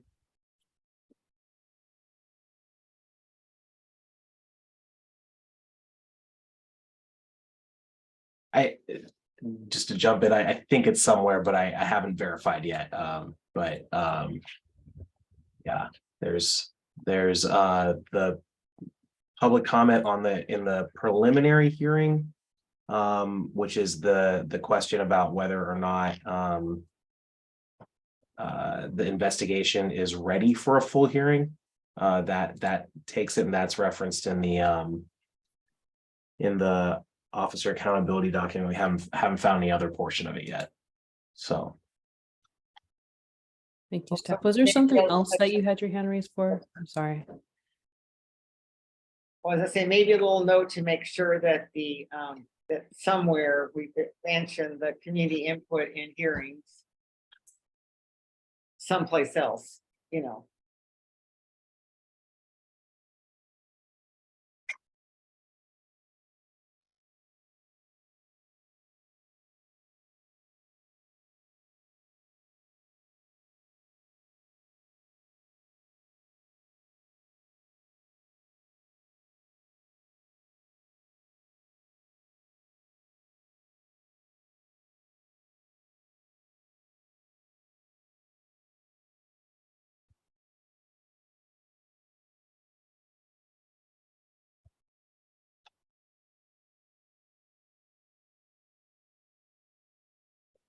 Right, can we move on?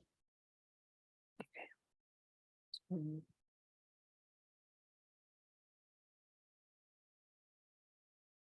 so it seems the part that we're looking to extract from this next section is to not keep secrets from law enforcement.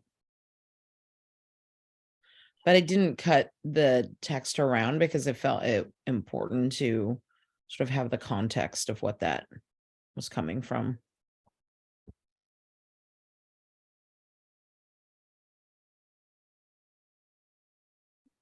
Staff.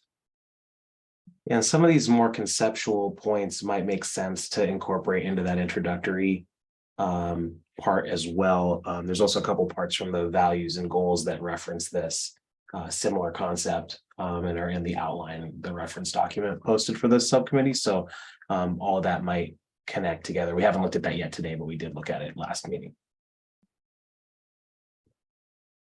Thank you, staff. You have your hands raised again? Accident, sorry. Okay. So so do you want to highlight this section for that particular paragraph? Commissioners? I see a thumbs up. Yes, okay, good.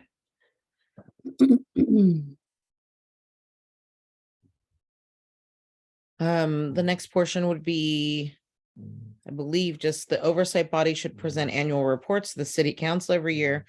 I think we've mentioned that maybe 10 times at this point, so I think we can release that. All meetings and reports should be public and all operations should be transparent. Again, a bit redundancy. The oversight body holds meetings open and accessible to the public. Yes, we've addressed this. Many jurisdictions include not only open public meetings of this oversight body, but written guarantees of communication about public notice, agenda, item publication, etc.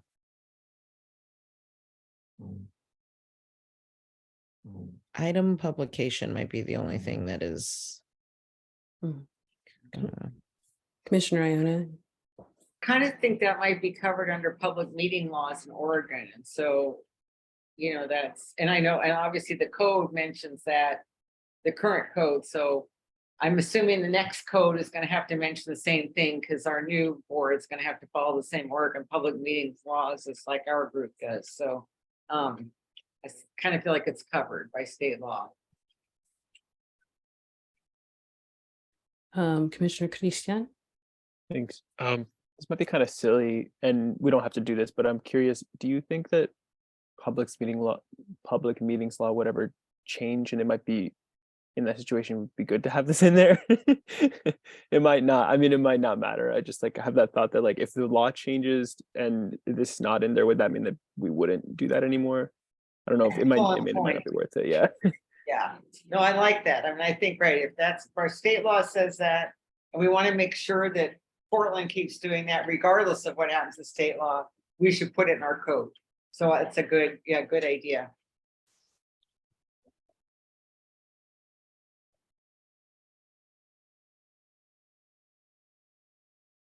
So are we flagging that part and keeping it? Is that what that's what I heard. Yeah. I believe so. There's no other opposition. Yeah. Yeah, so there's no options. So that's being kept.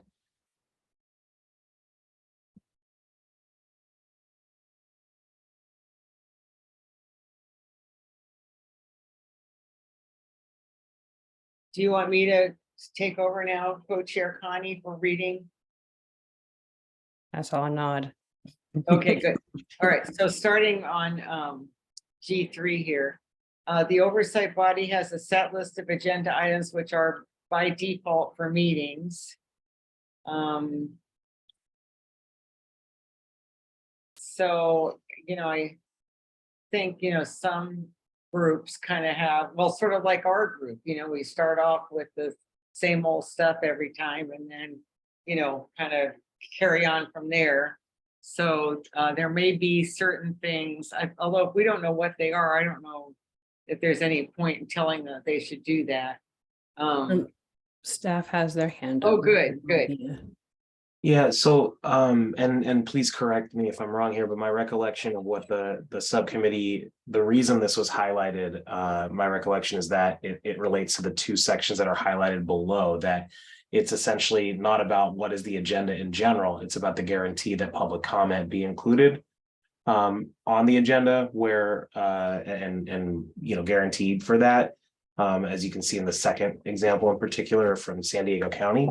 So that might be something that was covered, I think, 3 or 4 sections ago of this. And the rest of you know, is there a, you know, a formal call to order, next steps type of things like we do, I think is probably outside of the scope of the reporting transparency side, but certainly the public comment part is.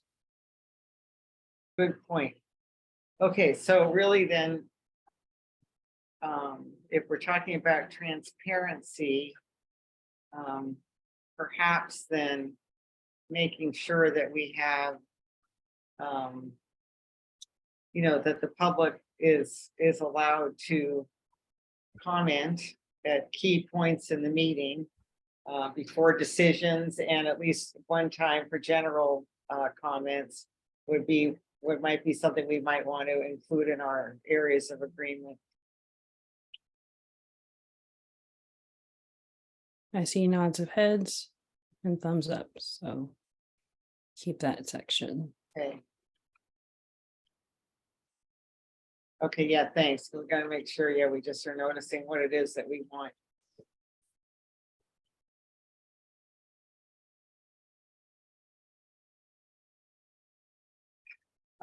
Next one, the oversight body meets regularly with the agency director, chief of police, and other officials. Oh, was I supposed to not?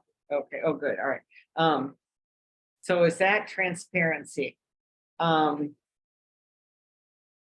are What these? is- Yeah. Oh, sorry. No, go ahead. Go ahead. Oh, Yep. I was thinking, like, when I was reading what some of these other agencies do, I found the idea appealing that they would have at their say monthly full commission meetings, they would by routine, like maybe have the police chief one month, the agent, you know, somebody, agency director another month, where they actually have an open conversation about all the important things that are going on and share their thoughts with each other in the open.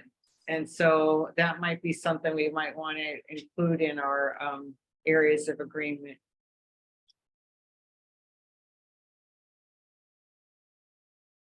Any comments on that? I say thumbs up.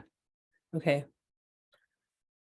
And as far as the rest are they covered in other areas? Are they already covered? So I see one that says addressed in officer accountability, if it's G6. And there's So- some stuff that's flagged for there's discussion, but it looks like for officer accountability. So I kind of feel like we need to somehow synthesize all the things that relate to transparency, like open meetings. And that kind of thing in a section that just focuses on the concept of transparency and not. I think we have a lot of the reporting stuff covered, so. Mhm. But we have to go through, and to me, like this oversight body holds open meetings regularly, that'll be good. Hearings on individual cases are generally open to the public. Or when we might want to be stronger than that, but those things we might want to have a section on transparency that lists those things. Oh, and here, look at this one from Denver. Denver, the oversight body issues an annual report and has one of its meetings specifically designed for public comment on the report. Like, to me, that seems like something that would be a good thing to put in our areas of agreement. I see nods from both commissioners and then a hand raised from staff. Yeah, just a question, because Commissioner Debbie, you were looking through the code for Denver earlier. This is one of those things that could theoretically be written in code, or could be something that Denver simply does as a practice based on the level of its frequency of meetings. Was this in code, or was it simply something that they do?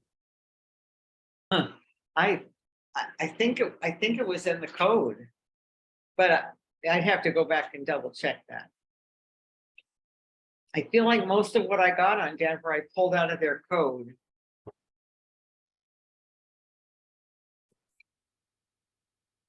But again, I'm not positive. That would require a double check on my part.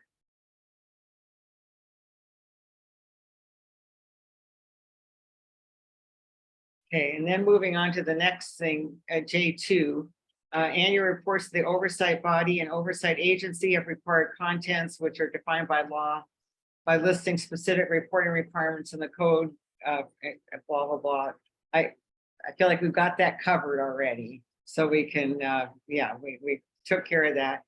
Then J3, reporting on closed cases. Includes all information except complainant names and specific situations. And so I think we got closed cases included in our reporting requirements up above. So, and in the dashboard / data stuff, So I think we've covered that. How, do you guys feel like we did?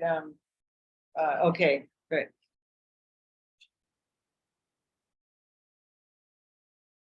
Okay, then the oversight body maintains an online tracker of commission policy recommendations, including their responses and implementation.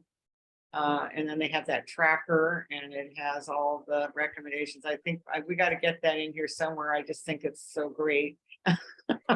So that's my recommendation. I don't know what others think, but it's really handy. They just have this whole thing all laid out. Where it's easy to see what the policy recommendations were and where they've gone.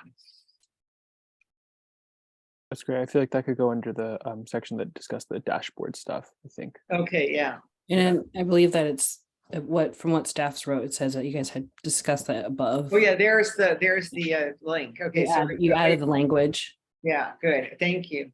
Yeah, we sealed that deal already. Yes, good. Okay, online reporting includes complaints, findings, outcomes, and discipline, as well as aggregated data. The oversight body can propose a release of otherwise confidential. Well, I think J5, I think we've taken care of, right? Mm-hmm. Now, J6, that's kind of an interesting question, and I don't know the answer to it. So see what others think.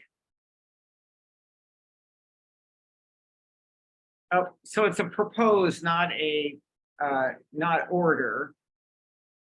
So I guess when I read this, the board itself can say to the staff, boy, I think it'd be a good idea for you to find a way to reduce this otherwise confidential information. Then the staff can go and figure out if that's possible and come back and say, okay, we'll do it or we can't. So I don't know. What do you guys think about that one? My first thought with that is that it could be used to release information that is trying to be hidden that might be beneficial for the community to know. But I feel like it's one of those things that maybe could also be a bad. I'm not sure. That's just my initial thought. So I feel like off of that, we save it. But if someone else can think of a reason not to, I'm open to it. Because I'm a little bit like the phrasing is interesting. Commissioner Connie, so you're nodding. Yeah, what do you think, Connie? I mean, I think it's a proposed. So I think in that case, like I think it's good to have it in there. Okay, I'm okay with that. Okay, good. All right, we decided yes on that. Okay, so we're moving on.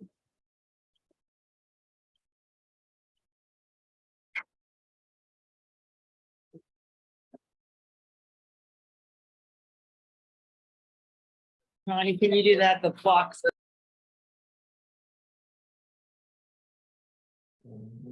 Reports should include information about the allegations made and cases turned over to supervisors for informal resolution. We got that one up above already. Yep.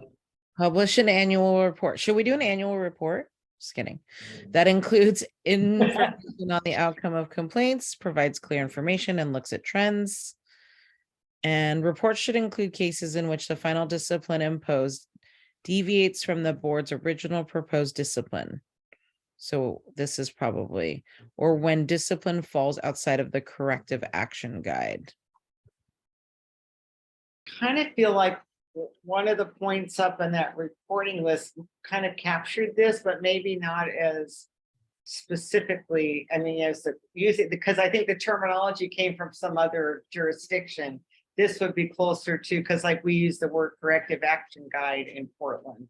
So it would probably be good to sync up the point in that reporting list with the wording that's in this particular point, would be my suggestion.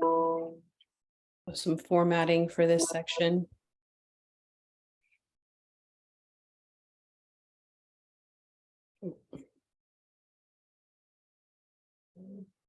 Okay, and just so you know, the next section is the stuff that Commissioner Christian submitted that I just copied and pasted below. So I have a feeling we've covered pretty much everything you found. Yeah, so we can scroll past this. So then this next part you've already covered then. Okay.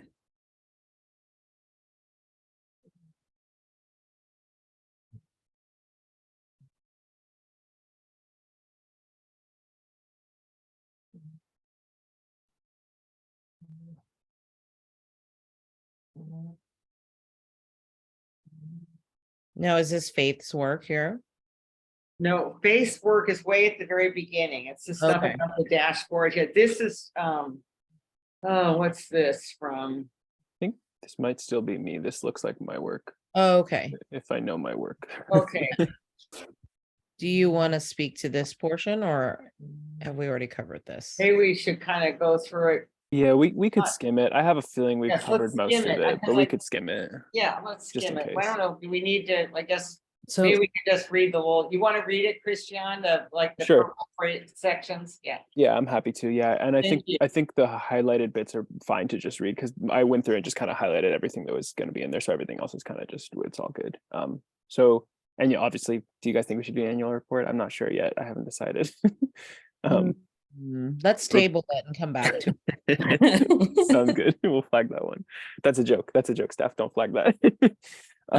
staff is raising their hand. Sorry, go I ahead. understood that was a joke. I did want to mention that in the last meeting, it was flagged that reports might need to be more frequent than annual by a commission member. So there was a proposal for semi-annual reporting, and we don't need to address that right this second, but just wanted to make sure that that was in the mix. I think everyone's set on it being at least annual was the phrase used. So I know that is a joke, but for revisiting that, but just wanted to mention that. Cool, sounds good. Yeah, thanks for that reminder. I had that thought earlier and I forgot to mention it. So yeah, maybe in the future, when more of the subcommittees here, we can talk about that. And then required to regularly and frequently issue public reports. I feel like we've covered that. Go with everyone, yeah. Yeah. Then required contents which are defined by law, though we have that in another section because that was the one that we just did. I feel like ensures the same type of information will be available to the public and others over time. Commissioner. I don't do, I Ryan, guess, would that be captured by the term trends? Because, you know, it seems like you want to measure the same thing year after year after year, so you can see if it's, you know, going up, down, whichever direction. But I think we put the word trend in our list of things for the annual report, or at least annual report. So hopefully that's covered. Yeah, do you want to just take a moment to kind of look through this, just kind of skim through it, the three of you, and then I can ask you if there are any parts that haven't been covered, just to kind of give your eyes and brains a little break because we're getting close to the end that sounds good to me. of our time.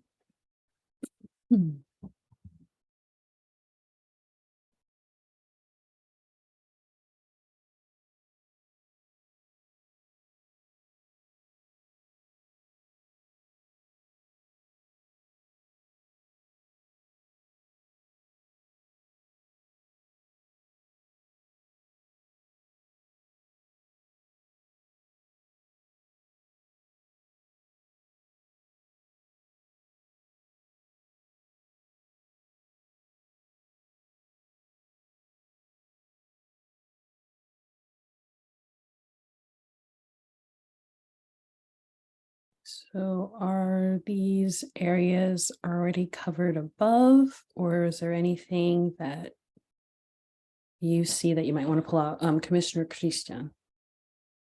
I don't know if we need to pull it out. I just wanted to say that just to be thorough, the only things that popped out were disaggregated by geographical area or district in reference to demographics. I don't know if we have that specific language. We don't have to pull it out. I'm just being thorough and noting the things that popped out that I don't know if I remember being anywhere else.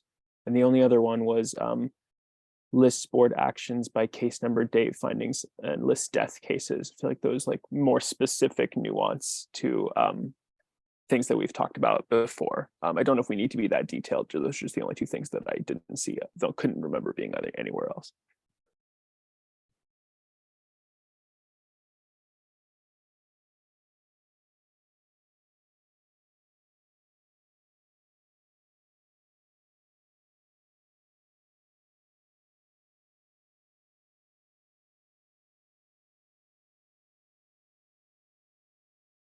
There's death cases right towards the end.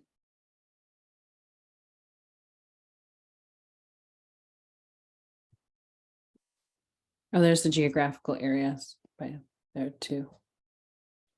Thank you. So much info. I just don't remember everything.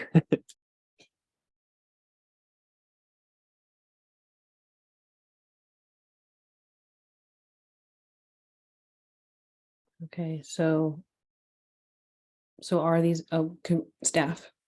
Yeah, the listing of death cases is up there, but the by case number is not explicitly listed up above. Or date. So the ability to track, this is something that's come up in the fact finding phase, the ability for a community member to track a case, even if that doesn't involve naming someone or something that can't be named. So, yeah. Thank you, staff.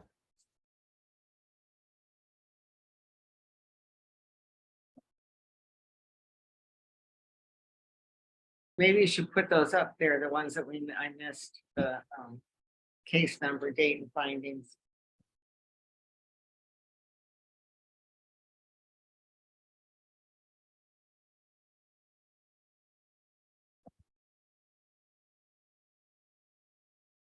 Staff? Sorry, having difficulty unmuting. The everything that's highlighted, and I think it displays as a peach kind of color, is something that's been sort of retained to be reorganized as part of, to be kept in the document, reorganized up in between this and the next meeting. Okay, perfect. Thank you for the clarification. Just wanted to make sure too. Excuse me. Okay, so everything that's highlighted in purple, has it already been covered in the above sections? Okay, great. So we can move forward. Or I should ask the commission, can we move forward? Yes. We will have to table this in a few because we're getting close to our time. We're at 8:53. I just wanted to let the commission know. How much do we have left? We're on page 15 out of 21. However, there is a section below that is copy paste from something already gone through. There's a couple parts like that. Just I think 2 members of the subcommittee might have independently used the same source material. Mm-hmm. So unlikely to get through the whole thing. Would it be helpful to do a quick run through just to show what's left? Yeah, so there's this is all information that came out of the what you're looking at right now. It came out of the fact-finding phase documents, subject matter experts or other jurisdictions. NACOL's recommendations was a source material for that subject matter expert document, National Association for Civilian Oversight of Law Enforcement. Not all this was pulled into the document in the fact-finding phase, which is why it's some redundancy. So this might be worth revisiting to see if there's anything specific there.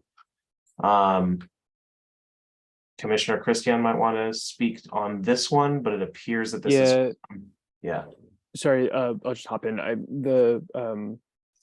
These were just things that as I was reading through, I just went on a tear and was like, maybe these, and so I threw them in. So I don't think we really need to go through these. They were highlighted in the documents as different, as something that other subcommittees would look at. I just pulled them because I was like, maybe we have time, but if we're running short on time, we don't have to. I think we should stick to the highlighted things for now. And then this stuff starting here is, what I did was I just copied the code so that we could see how other jurisdictions, how detailed they are.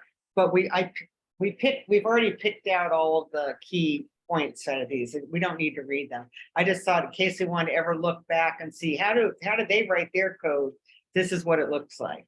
But we don't need to review it. We've got the important stuff out of it. Yeah, and this could be a good reference and can get moved over to one of the reference documents. It also helps as an example. One of the things that the subcommittees have been talking about is some things are better for code, some things are better for the bylaws of the eventual oversight board, and some things are better for the what's called Portland policy documents, or the PSF documents which are issued by bureau directors, and the staff director of this will be a bureau director. So as kind of help determining, here's this idea that is something that members of the PAC or the subcommittee supports, but where does it go? kind of looking at examples of other code may be helpful from like a form perspective, not just the content. Thank you, staff. So then I guess where does that lead us? Where what do we have left? And apologies, but thank you in the Q&A. The case number thing was already up there. Okay.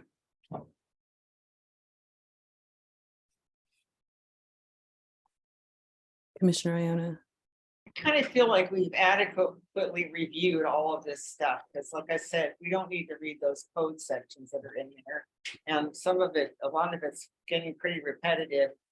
I feel like at this point, we kind of need, we needed to, you know, work on the more the transparency stuff, since Commissioner Catherine was going to do that. It seems like we've got a lot of stuff on reporting, but maybe we need a little bit more defined information about transparency. I don't know. What do others think? Yeah, she was gonna do public meetings, so that could be something that we like take away as our homework.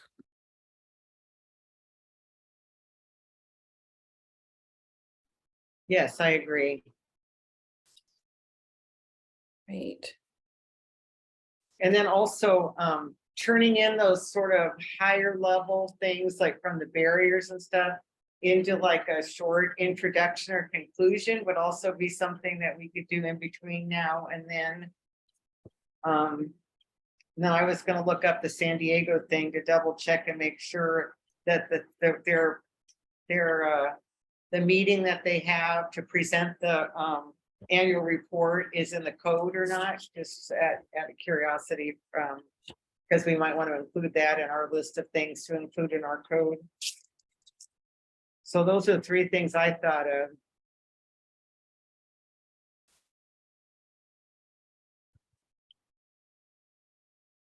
So we should go on to next steps, and I'll pass that over to staff, and then we'll go to public comment. Yeah, co-chairs covered most of it just now, so I won't repeat any of that, but the document has up at the top the agenda and scope, which was roughly how the sections were allotted or assigned to members of the subcommittee who volunteered for them. So in looking at that document, that'll probably be part of the new organizational system for all of this content. And so the next meeting of this subcommittee, which is currently the last scheduled one, is on Thursday of next week, the 23rd. There is a possibility of doing another one beyond that if needed. But that's yet to be determined. And so from now until next Thursday, the goal would be to revise and restructure and reorganize the document and send it out to the members of the subcommittee to have time to look at it, give feedback. That feedback would be track changes. That would be essentially things to determine as we do a full run through of the reorganized version, with the intention of eventually getting to a decision to refer the document to the full commission. And one last point on that, the full commission meets on March 30th and has this as the primary agenda item for that meeting. Thank you. Commissioner Debbie, Co-Chair Debbie. I just have a question. So Samir, I know you sort of been talking about doing some reorganizing, getting rid of extraneous stuff. So what's your timeline on that? Hopefully 2 days to give the weekend to members of the subcommittee to look at it and give feedback that can be collated. So any feedback that's given by members of the subcommittee in track changes over email is not a change, it's a proposed change. And so the actual determination of if that proposed change happens or not is something that'll be the first step during the Thursday meeting. But it does save time to have members send those in advance. And so it's helpful to give the subcommittee members time to read it and come up with those ideas in advance, so that the goal would be to give it out by Saturday. Thank you, staff. I believe now we need to go to public comment. So slide 20, please.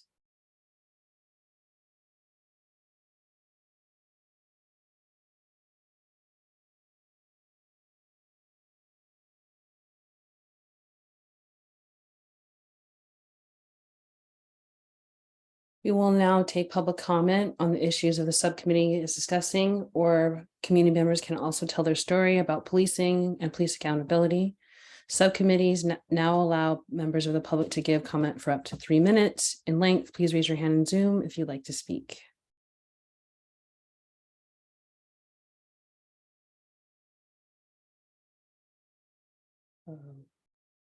Okay, Commissioner, or I should say Dan Handelman, your hand is up, and I believe you are able to speak. Hi, can you hear me now? Yes, we can. Hi, this is Dan Handelman. I use he, him pronouns, and I'm a member of the commission. And I think you're doing really great work. Thank you very much for doing all that. I had a few concerns. One of them is that I think when you crossed out the section about the public meetings, that you crossed out the work that you just described wasn't done about transparency. So I looked at the board membership list of what they're working on, and they don't have anything about what the meetings are going to be like. So I think that is supposed to be in your document. I also, it's very difficult to do as you're going along, but I really liked when we did in the officer accountability, when we put a footnote on every section, tell us the people who are going to be looking at this where it came from, so they know that it's based on research or it's based on this current city code, so that they're not all freaking out about where did this come from. There's a thing that you wrote in about having the board assist the director in making presentations for council, but that sounds like then they can't make their own presentations to council, so maybe you want to take another look at that. And I'm not sure that it's explicit that the annual report has to be made to city council, so I think that if that is something that you think the commission wants, you should think about uncrossing that sentence out. I put in the Q&A that the OIR group released a report a couple of days ago or yesterday. They have a use of deadly force that didn't result in death and it wasn't a shooting. So you might want to think about expanding the definition of those reports. The director currently does a monthly report about the workload, and you cross that out. And I wonder if that's something that should still stay in, just so that they can look at, the board can look at trends and there'll be public accountability for how much is being worked on. And to some extent, if there is going to be an internal affairs of some kind, that maybe the report should include that information too.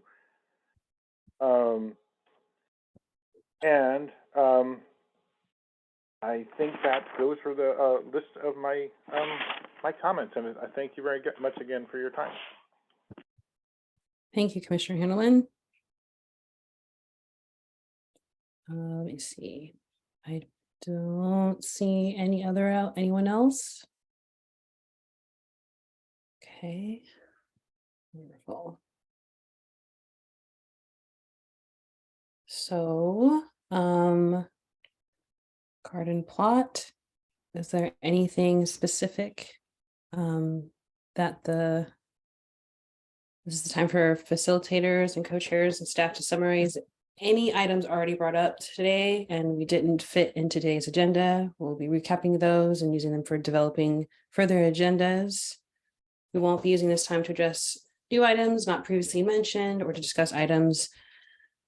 But we will use the list to develop future agendas. Did any of the co-chairs have anything on that they wanted to add to, or that they had written down for their garden plot? Commissioner Iona? So I just have a favor to ask of Samir. Samir, can you send me a copy of the document by email in the form it is right now before it starts getting fixed? Yeah. All right, sorry, thank you. I didn't mean to put that in the garden plot, but I just wanted to say it before it was too late. Okay. Staff, did you have anything? No. Okay, and facilitator Corinne, did you have anything? I do not. Thank you. All right, wonderful. So then we'll go to the conclusion slide. As a reminder, thank you. As a reminder, you can now submit advanced public comment to the Police Accountability Commission via web form, voicemail, or postal mail.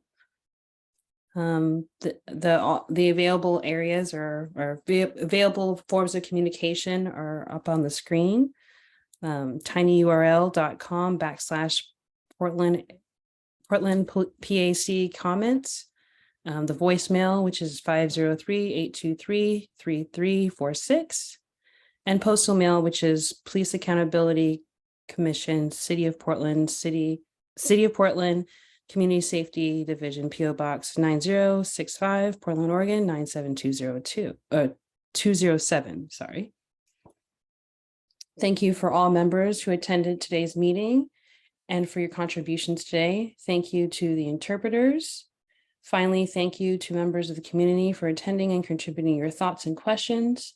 If you have not already signed up for our email updates, please also do so to receive updates from the PAC. The next meeting of the Subcommittee on Reporting and Transparency is Thursday, March 23rd.